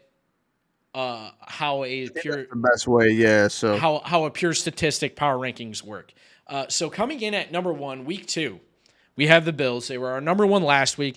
They showed out this week against the Rams. I think everybody anticipated that was going to be a closer game, but who knows what the Rams were doing. 4 ints, I think, from Matt Stafford. I don't think, 2 of them were tip passes, it looked like, that were either tip passes from the receiver or the O-line. But Bills ranked number 1. Number 2, we have the Bucks, and our 1 and 2 picks are an exact match with ESPN. They're 2 of our 3 similarities with ESPN this week. But I think it's self-explanatory. We had the Rams second last week. They fall down a considerable amount this week. They took a big hit, man. There's not much else to say. The Bucks came in and they stomped the Cowboys. And then at number 3, we have the Chiefs. The reason why we have the Chiefs is, they put up 45 points on the Cardinals.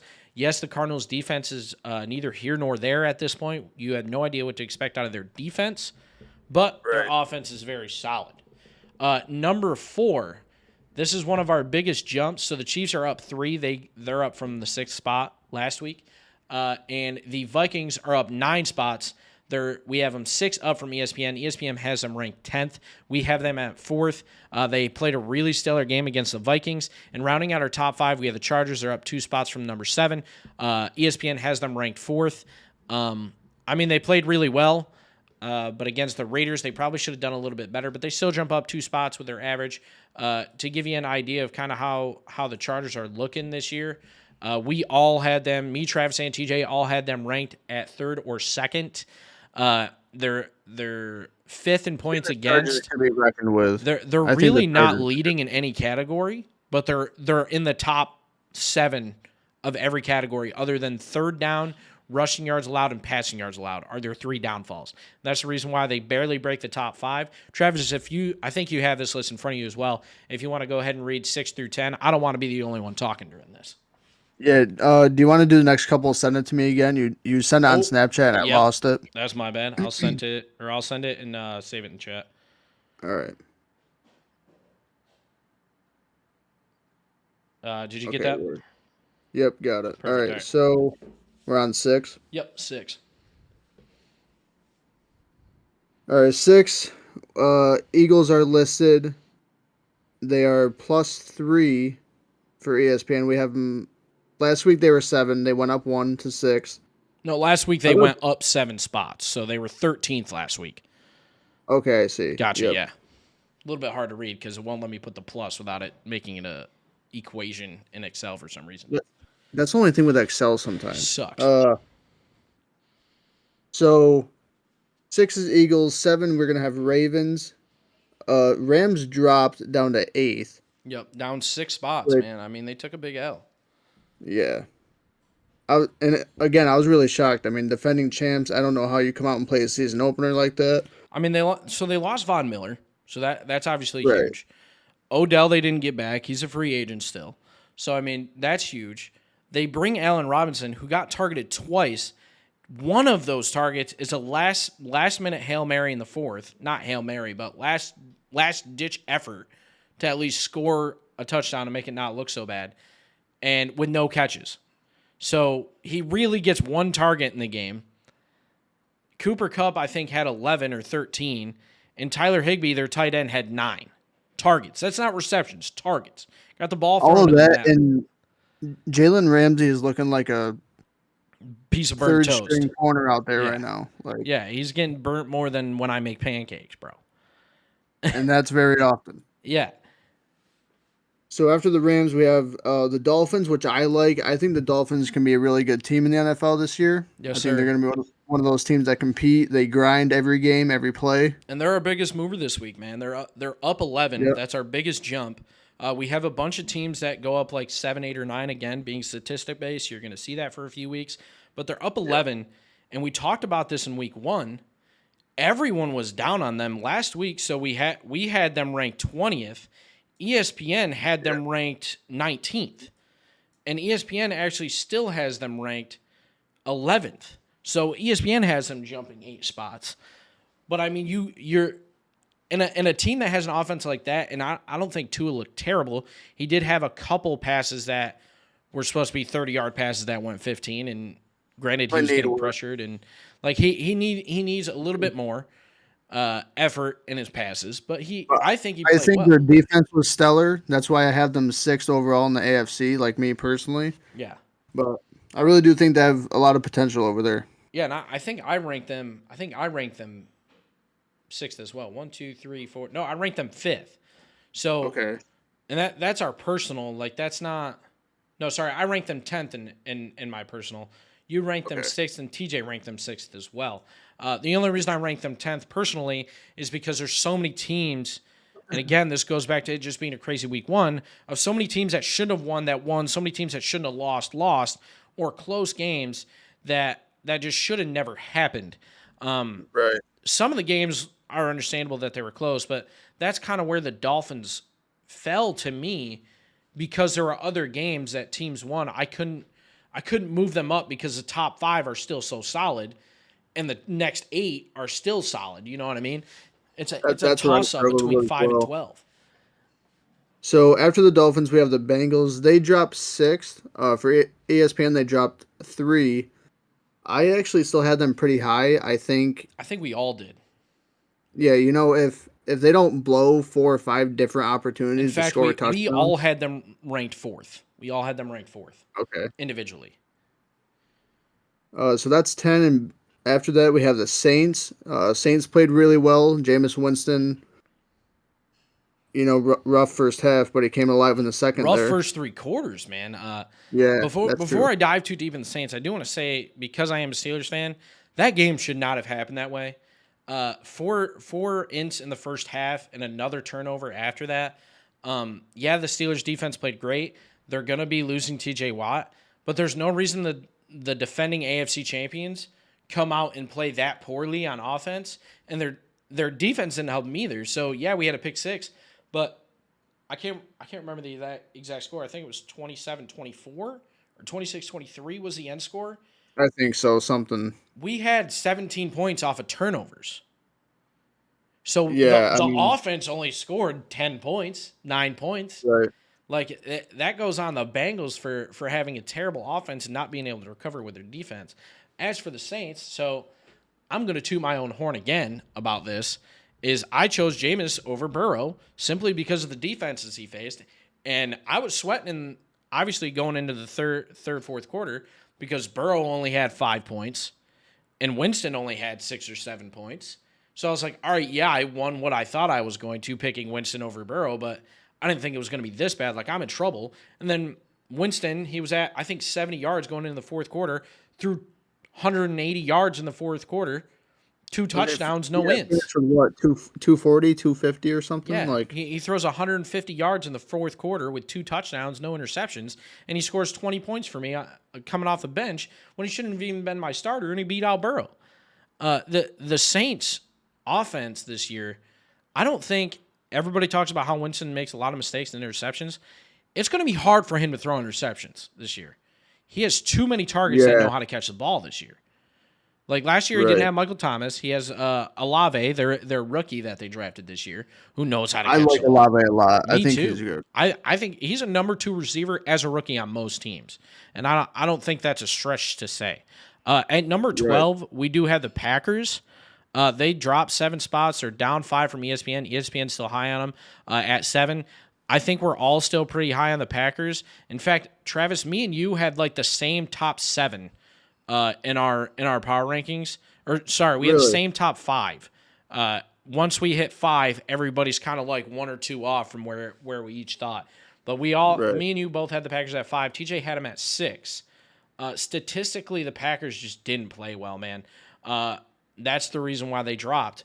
I mean, if you look at the Packers this week, I mean, they're 14th in point differential in their conference, 9th in rush game, 13th in passing yards allowed, 8th in rushing yards allowed, 9th in sacks, 12th in takeaways, 11th in turnovers, 11th in third down conversions. But they did lead with the least amount of penalties. ESPN and NFL Network are still really high on them. ESPN had them ranked 3rd. Statistically, they just weren't there. They didn't. No one thought that game was going to go the way it did, but it happened that way. I think everybody expected it to be a competitive game. I still had them high. I think the Packers have a lot of potential too, but I don't know. I mean, I could be, myself. I don't think it's red alert. Wave the white flag, season's over. By any means. I mean, me and you both had them ranked 5th. TJ had them ranked 6th. It's just statistically week 1, it didn't do that. You might see next week Aaron Rodgers throws 400 yards and they jump back into the top 5. That's the big thing about these statistic-based power rankings is you're going to see those jumps. Going on to 13, we have the Commanders, a big jump here, up 8. ESPN has them ranked 20th. I think their win over the Jags was really stellar. None of us really had them ranked too high in our stuff. You had them 8th, I had them 9th. Yep, you had them 8th, I had them 9th. TJ had them 11th. So, I mean, none of us really had them high. It's just they had a really good game, man. Carson Wentz played a game where it looked like his entire career. The first, he threw 2 touchdowns, then threw 2 interceptions on back-to-back offensive plays, and then he threw another 2 touchdowns to win the game. Granted, they're going against the Jags defense, so there's not really much out there that I'm aware of that the Jags can stop. You could probably throw an elementary school team out there, and they'd probably score a touchdown. But the Jags do have a decent offense, but Trevor Lawrence didn't look good, which is the reason why the Jags are so low this week again. Going on to 14 is the 49ers, down 5. They were 9th, they're 14th, and they're down 2 from ESPN. ESPN has them ranked 12th. I think the 49ers are probably going to sit there most of the year, are going to sit between 10th and 20th until Trey Lance finally gets his feet under him. A lot of people are throwing the red flag for them as well. They think Jimmy G is going to be the starter by Halloween.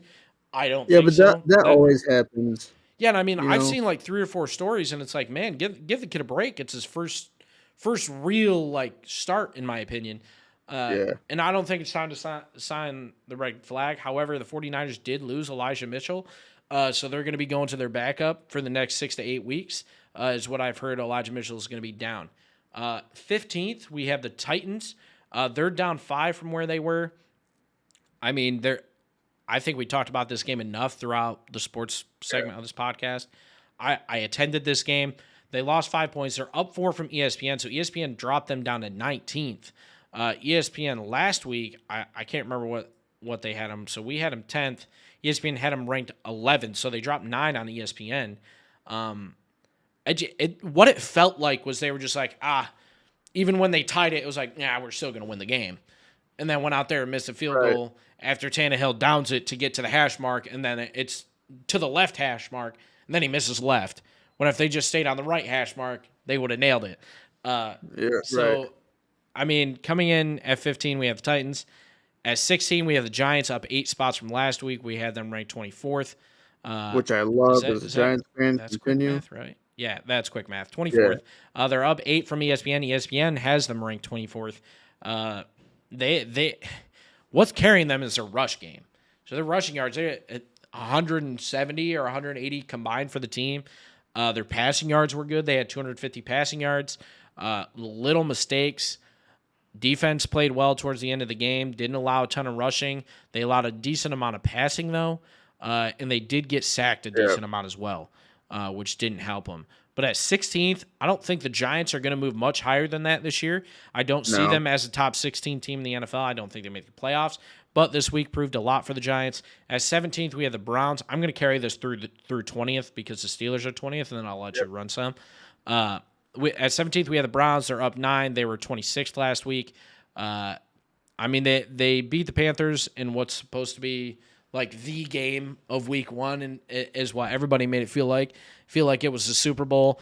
They played well. They shut down the Panthers on the final drive. Going on to 18th, the Seahawks. I don't think anybody went into that game thinking the Seahawks were going to win. They pull it off.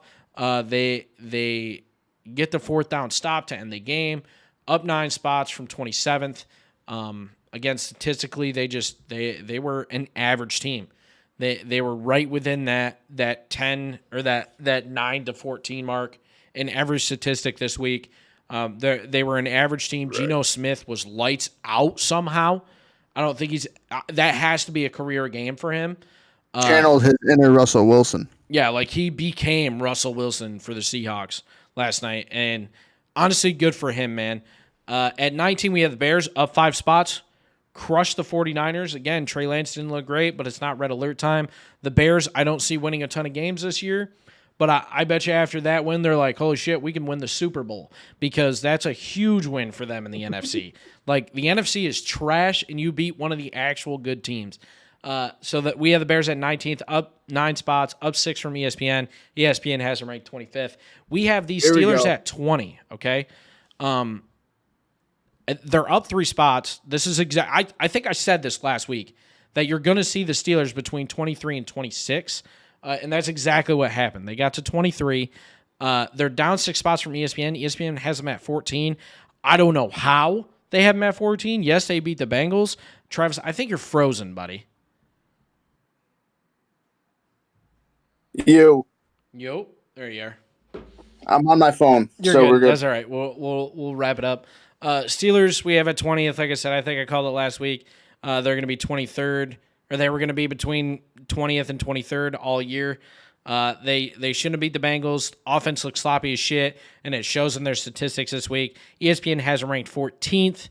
I don't know how. I don't know where that comes from. If you want to take care of 21 through whatever number you feel like stopping at, feel free. I think I said enough about the Steelers this week. Okay, so I won't be able to and have my camera on. That's fine. So 21st, Broncos went down for us by 4. Yep. Went down from ESPN 6 spots. Broncos, I didn't see losing that game. Shouldn't have. And, yeah, I'm surprised they did. After the Broncos at 21st, we have Colts for 22, -8 for us, -5 in ESPN, which I think is a good spot for them right now. They tied. They shouldn't have tied. It should have been a blowout. Shouldn't have been close. Even if it was close, it should have never been, we only scored 3 points in the first 3 quarters, had to score 17 to tie, force overtime, and then not score anything. Right. After that, we have the Cardinals. Me and Kane have talked about this outside of the podcast. We don't know what the Cardinals are going to look like, and there's just a lot of problems all around there. A lot For of us, they're issues. minus 11. ESPN, they're only minus 1. Yeah. ESPN Which, has them ranked 22nd, and I mean, we're close there, but right. again, I mean, I just don't see the Cardinals. Everyone knew they were going to lose that game. They knew Kansas City was going to come back with a vengeance this year and play really well, and they did Yeah. that. But I think people expected Kyler to have a little bit more, like gumption about him. He did. He looked Yeah. sloppy. And fun fact for you, he's now 0-18 in his career during double XP weekends for COD. Tossing that Well, out there. there's a common theme there. Yeah, just tossing that out there. All right, so after that, at 24th, we have the Raiders. For us, they were minus 8 spots, and for ESPN, minus 7. Yep. I assume that's relatively fair. Yeah, they lost 8 spots for us. ESPN had them ranked. I'm trying to do quick math here. 7 would be 18th, I think. Yep. No, 18th or 17th. Quick maths, Kane. Yep. It's just, I mean, they didn't look bad. They didn't look bad. They just statistically didn't play great. Right. After the Raiders, we have the Lions. Good for the Lions to put up that many points. I don't think anyone, Fuck yeah. They're a team that can play football. I didn't think they were going to do that well scoring wise. Yep. So they didn't move for us at all this week, and ESPN had them down 2 spots from 23. Yeah, I think we can honestly say the Lions can successfully lose to any team by 3 points. Yeah, absolutely. Yeah, like it's going to be one score every time. So this next one I'm really excited about. Then I'll let you finish up so I can get back on the camera here. Panthers ranked 26th. So first of all, I want to say that's 10 down from the Giants. Just throwing that out They there. moved. Yeah, they moved down 4 spots for us. They're actually plus 2 for ESPN. I'm really excited for next week. I'm just saying this because I don't want Will to get upset. They're 26th because of stats, and we still have them higher than ESPN has them ranked. Finish what you were saying, sir. So I'm really excited for next week, Giants versus Panthers. Will, if you are listening, like I said, I'm really glad that they're bottom 6 in the league. So that's carry exciting. the hell on. It's exciting. At 27th, we have the Patriots, who are down 8 from last week. I don't know what to say about them, man. I mean, the Dolphins' defense is mediocre. Maybe it's considered good, in my opinion. I'm not afraid of their defense. And they couldn't score for shit. I think Mac Jones has a lot to prove to throw the football. I like him a lot, but that game showed him in a bad light, a really bad light. So they're down 8 for us. ESPN has them ranked 21st. We have them ranked 27th. On to 28th, the Falcons. I love to see it. My boy, Mariota having a week, baby. Mariota. Up 3 from where we had him last week, and they're up 1 from ESPN. ESPN has them ranked 29th. We're at 28. Originally, they were 31st. They're now 28th, slowly creeping up there. I think this team can be competitive. I hope they don't give up on Mariota anytime soon. I hope he keeps playing lights out, and he goes out there and throws 2 touchdowns a game for 200 yards every single time and puts them in contention to win. They did lose their game. It was by 1 point, and they realistically, they should have lost anyways, but he kept them in the game. Their defense kept them in the game, so I'm happy about that. 28th for the Falcons. Right. 29th for the Cowboys, our biggest loser this week, down 21. No surprise. They didn't have an offense. They shouldn't have fielded a team. They didn't have a defense. Shouldn't have fielded a team. They're lucky their kicker made a field goal, because if he didn't, it would have been a shutout, because none of the rest of the team was even on the field at any point in time to that game. Dak's hurt. He's out what could be the whole year, but now Jerry Jones is saying it's only about a month. So who knows what we're going to get, because Jerry Jones says a lot of things that nobody really can ever take seriously. Going on to 30th, we have the Jets, who are down 1 from last week. They were 29th, up 2 from ESPN. ESPN has them ranked last, and I also believe that NFL has them ranked last as well. But we have them at 30th. I can't put them last. They didn't have an offense, really, but they did. Joe Flacco had a 300-plus yard game. He didn't want to play. He doesn't want to be there. He's simply there for the money. He made the statement that he's only there to be a backup. He did not plan on playing any games this year. He's simply there for a paycheck. And he started this game, and though he didn't put him in contention for a win, he threw 59 pass attempts, and he's like 7,000 years old. Good for him, dude. He changed his number. He's a career veteran, possibly a Hall of Famer, and he's like number 19 right now because that's how old his son is instead of his normal number. So good for him. Props to Joe Flacco just to be out there at all, let alone throwing 60 passes because the Jets' offense is so ass. At 31st, we have the Jags. This is our final similarity with ESPN. I told you we had the top two, and the next one was almost last because it's the Jags at 31. They lost the spot this week. Trevor Lawrence looked terrible. Their offense was okay, but I don't think it should have been a close game against the Commanders, or it should have been a closer game against the Commanders, And at 32nd, we have the Texans. They did tie the Colts. ESPN has them ranked 30th. Just they still didn't have the stats to get there. I think we all had them higher than 16th, if I'm not mistaken. I was the only one to have them higher than 16th. I put them 15th. Travis and TJ, you both put them 16th. And so when a team ties week one, to me, even though that's better than a loss, I put them 16th out of their records. So if you won, you got first. If you lost, you got, depending on how many people won in that conference, you got 8th or 10th, and then you had the tie between them. So the Texans and Colts got a 16th there. Maybe I did that wrong. I don't think so because that should have never been a tie. That's, to me, a tie, the Texans won the game. For me, they tied, the Texans won. Even if they lost that game. Even if they lost that game going into OT, they lose by a field goal, that's a win for the Texans. Yeah. So they're 32nd. To run you guys down with a little bit of facts here, the conference with the most teams in the top 16 is the NFC. They had 9 teams. The division with the most teams in the top 16, and this may shock everybody, but if you look at it, it's the NFC East has 3 teams in the top 16 statistically. They have the Eagles at 6, Commanders at 13th, Giants at 16th. So I'm just saying NFC East is the division to beat, baby. That's all I'm saying. The division to beat, baby. Biggest mover was the Dolphins plus 11. Biggest loser was the Cowboys minus 21. We had 3 similarities with ESPN this week, 4 with NFL Network. Now, here's the most important part to me is the teams to watch going into week 2. The Giants, huge game. Huge game this week. They play the Panthers. The Panthers have a decent offense. They have an okay defense. This is going to be, if they can win this game or make it close, it's going to be very important to them. Right. Because if they win or make it close, they're going to be a top 10 team next week. You know what I mean? Statistically, they'll be a top 10 team. They'll be 2-0 over 2 teams that shouldn't have beat them. If it's a close game, okay, they might not be a top 10 team, but I think it still shows like the Giant. If it's a close game, they beat the Titans by 1. Close game against the Panthers. It'll straight up show that they can compete against most teams. That they can play football. The Titans are going to be a playoff team, despite what a lot of people think.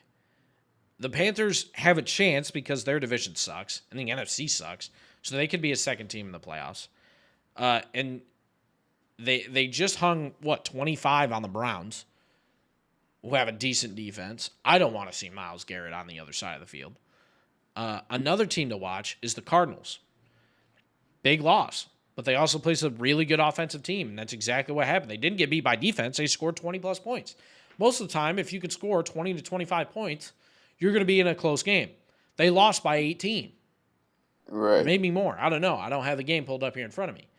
The Chiefs are just a kill-me offense type team. So I'm not looking at the schedule here in front of me, but their next game is big for them. If they win, it'll show that they're still a competitive team and that they can still win games. And they'll need to win this game to stay in contention for their division. Even though the 49ers and Rams lost, you can't give them free losses. You can't give them free losses. Another team to watch is the Packers. Huge bounce back game for them. They're going to have to win this week, or I think then it's time to start waving a little red flags, like sounding a little alarm, be like, hey, what the fuck's going on out there in Green Bay? I know Aaron Rodgers doesn't like his wide receivers, but you got to look at it. Another team, so we have 7 teams to watch this week. Broncos shouldn't have lost that game. Too much offensive power to lose that game.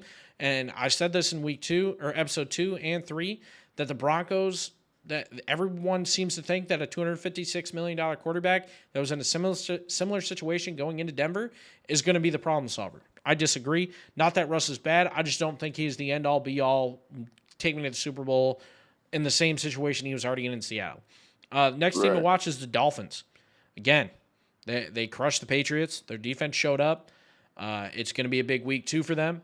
If they win, they're going to be serious contenders. If they lose, it brings them back to reality. They lose all momentum for the season. Next team to watch is the Vikings. Huge win against the Pack. I mean, there's not much more to say about that. Going into week 2, you beat who everyone thinks is going to be a Super Bowl contender this year in the Packers. Well, I guess not everyone, but I think they're going to be a Super Bowl contender this year. They're going to be a playoff team. I think everyone had the Packers winning the division. The Vikings defense showed up. Their offense showed up. Watch them week 2. See what happens. It's going to show what real team they are. Team to watch. Right. The final team to watch is the Titans, man. They were sloppy as hell in the second half. First half was good. Sloppy as hell in the second half. Week 2, again, it's just they're going to have to come and prove something. They should not have lost that game. They lost it, and that's a problem. They need to show out and show everybody what really the Titans are. If they come out and lose or it's a close game, I think that's exactly what you can expect from the Titans this year. If they come out and lose or it's a close game, they don't make the playoffs. Because if they can't beat the Giants in a close game, Will said that game was luck. I don't think it was, man. The Giants put themselves in a position to win that game after mistake after mistake after mistake, and they still won the game because of a missed field goal. That's not the Giants' fault. That's not luck at all. That's just them fucking correcting their mistakes and then taking advantage of the Titans while they're down. Other than that, I'm going to run through this 1 through 32 real quick, or just the 1 through 10. Bills first, Bucks second, Chiefs third, Vikings fourth, Chargers fifth, Eagles sixth, Ravens seventh, Rams eighth, Dolphins ninth, Bengals 10th. That rounds out our top 10, guys. That is our week 1 power rankings. We're going to end this here, and we're going to, again, cut this and resume to listen to the podcast. I hope you guys enjoy it. Yes, sir. And we'll see you next week for episode 5. Peace. And we do have one more segment for you. Travis, this was your idea, so you can go ahead and start it, pitch it, however y'all want to do. All right. I got one more question for you guys. If you could change one thing about yourself, what would it be and why? So do you mean physically, mentally? Like, what do you mean? Yeah, like physically or anything. Like anything? Yeah, one major thing that you could change about yourself, what would it be? Whew. That's a tough question. TJ, if you have an answer. I mean, like, obviously I want to say something stupid, like add a few inches to my height or but like that's not really like I think realistically, so I think I always say I think very highly of myself, and I think I do. Like, I hold a high standard for myself, but I also think very poorly of myself. And I think that just comes with being a male as a part of the human species nowadays. We hold ourselves to high standards, but we have low self-esteem in pretty much everything that we do. I mean, not all of us, but that's mine. That's me personally. And I think the biggest thing that I would change about myself would probably, if I had to go physically, my appearance would probably be my weight. If I didn't have to put in the time to do it, that would be what I would do. But realistically, just better mentality in terms of, I'm willing to work for shit, but I'm not willing to put in the time to work out, like to get my ass to the gym, to have the self-confidence that other people do is really what I want. I wish I had the self-confidence in myself to do certain things like that. Absolutely. I'm there with you. What about you, TJ? I think if I wanted to change one thing, just to kind of generalize it, I guess it would be better mental health, just across all aspects, like depression, anxiety, and all that. But I just wish I could find better ways to deal with it, you know? Yes, sir. Like sometimes it'll hit, you know, and you Yeah, can't really. sometimes it hits like a brick wall, and every other day you just kind of deal with it. Yep. Yes, I wish That'd be the major thing that I would change is probably like my random anxiety attacks sometimes. But the thing I was gonna say is my patience. I don't have a lot of it. I never have, ooh, Yeah. that's a and good I one. think it's a good thing to have in life. And I work every day trying to get better at it. But Yeah. like you said earlier, TJ, a lot of us, like all three of us, are just go go go. Literally. Like I try to be quick and efficient with everything I do. And that's life, man. But Like I mean, the world nowadays is obviously just go, go, go. right, But one thing I found like to help my patients, because Travis, me and you are a lot alike in terms of our like tempers. The little shit gets me so quick, like Yeah. really bad. And my anger has calmed down a lot since I was a teenager, let alone like 2021. I've same. gotten a lot better with being able to control my anger and my patience. And the thing that's Cool. So it really helped slows down me, a little bit. yeah, the thing Okay. I didn't hear what you said. I said cool. So it slows down a little bit. Yeah, yeah, it slows down. It's really just like finding yourself, because I mean when I was a freshman in college, like playing video games, I mean I would huck controllers and shit, and like it literally took me to sit down and tell myself like, yo, you got to stop playing this game if it makes you that mad. Like you got to figure your fucking shit out. And that's when I started to really like change my attitude and my anger. But one thing that I found that helps me is finding one like type, not necessarily a hobby, but like one thing to keep your mind working towards like a small task. So like the That's where biggest basketball has come into play for me my whole life. Every the time I've biggest gotten thing for mad, dude. me in video Yeah. games is setting goals for myself. So that way, like if I can't get this thing done, I'm like fuck, and like I'm getting pissed. I'm like, all right, just slow it down. Like, how didn't it work this time? Like over analyzing what I'm doing in a medial task or intermediate task has helped me like control my anger to be like, okay, dumbass, like you're the problem here, not the game. Figure out what you're doing wrong and you'll be fine. I calm myself down and roll on. Or like just little things like that, finding like a small hobby and setting like a small goal for yourself. Like one of the big things for patients is like woodworking, I guess, things like that. I don't have the opportunity to do that here. It's something that I would like to do just because I think it'd be fun. Fishing is really big with patients, because if you're just going out to fish, unless you're like got a boat and you're doing professional like game fishing type shit, Right. you're literally just you're sitting there. Like you have to be patient. Like if you don't know what you're doing, which I don't, like I usually just bobber fish because I don't know anything about fishing. I'll just go out and cast, and you just sit there and wait. Or hunting, like those Right. things that are just like medial task hobbies, like build your patience and calm down your anger, because you're gonna go home without a fish or a deer one day, you know. And Dude, I I've think actually Yeah. gone fishing a lot these past couple of years, like a lot yeah, more than I ever have in my life, and it's actually like been really good for me. Just to yeah, sit out there, like the view and stuff, but also just learning how to calmness, fish yeah, and all this other stuff. So it is a good hobby to pick up. yes sir, yes Going sir, back to that whole little like go go go thing. yeah, Yeah, My mom actually, I was talking to her about it a couple weeks ago, and she told me something that actually kind of stuck, because she said, "You have the rest of your life. Stop trying to live it all yeah, in the next week." She's like, "You got time. yeah. Stop trying to do everything." yeah, She's but like, it's "You're tough not to gonna." get caught up in that stuff and not really like. Well, yeah, it's easier said than And done, I mean, but and again, going to the go, go, go, like you said, I don't think it's like for me, it's not me trying to live my life. It's that like all at once, it's that I'm trying to just do as much as I can of what I want to get done. So that While I way, like, can. yeah, like again, exactly, yeah. going to the YouTube and Twitch grind, like I stream every day because it's what I love doing. It takes my mind off shit. And it, I like to think that doing it every day for 900 days has provided some type of smile in somebody's life.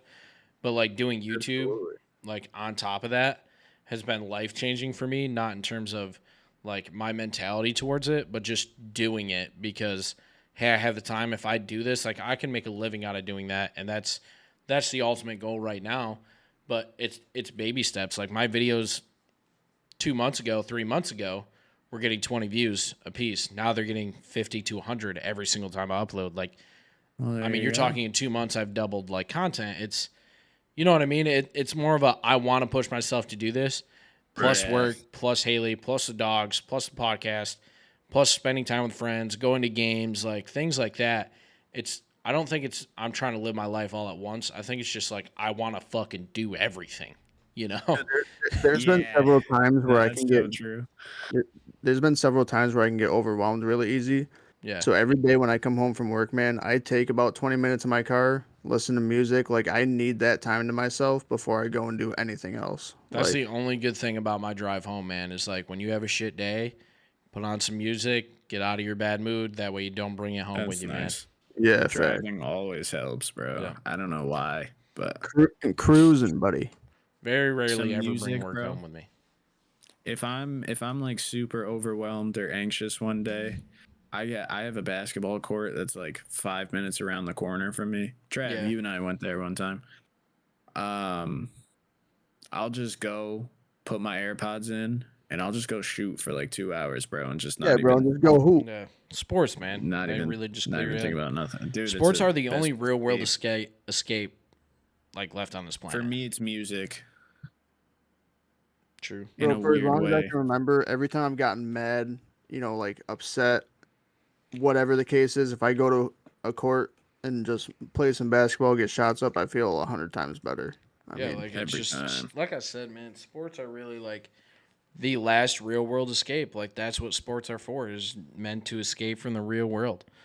sports is just always so much more than sports, and that's what I find Facts. the It love always in. will be. Always will be. Yeah. Yeah. But guys, I think this was a really good podcast. I think we had a lot of fun. We had a really good discussion on sports. Yeah, this is Yeah, dope. definitely. Don't forget, guys, we will be going over the power rankings. I don't know if we'll re-record it and throw it at the end of the podcast like we had spoken about, or if we'll just post them on Facebook. It's entirely up to you guys. We'll talk about that after. And if Yeah, we we'll figure do it throw out. it in, we'll obviously throw it in before this ending with a little snippet. We'll record about it. But I do want to thank everybody for what I do want to thank everybody for stopping in and listening to the podcast and all the support we've gotten so far, all the shares, likes, comments, and We just appreciate you guys. the general streams. Thank Again, you. 500 streams from 3 different continents is just something that we're all really proud of for 3 guys that we didn't really think a lot of people would want to listen to us at. I feel like that's a huge accomplishment for us. So thank you guys for listening. Massive. We'll be back next Wednesday for episode 5, but I hope you guys enjoyed episode 4, and we'll catch y'all in the next one. Peace.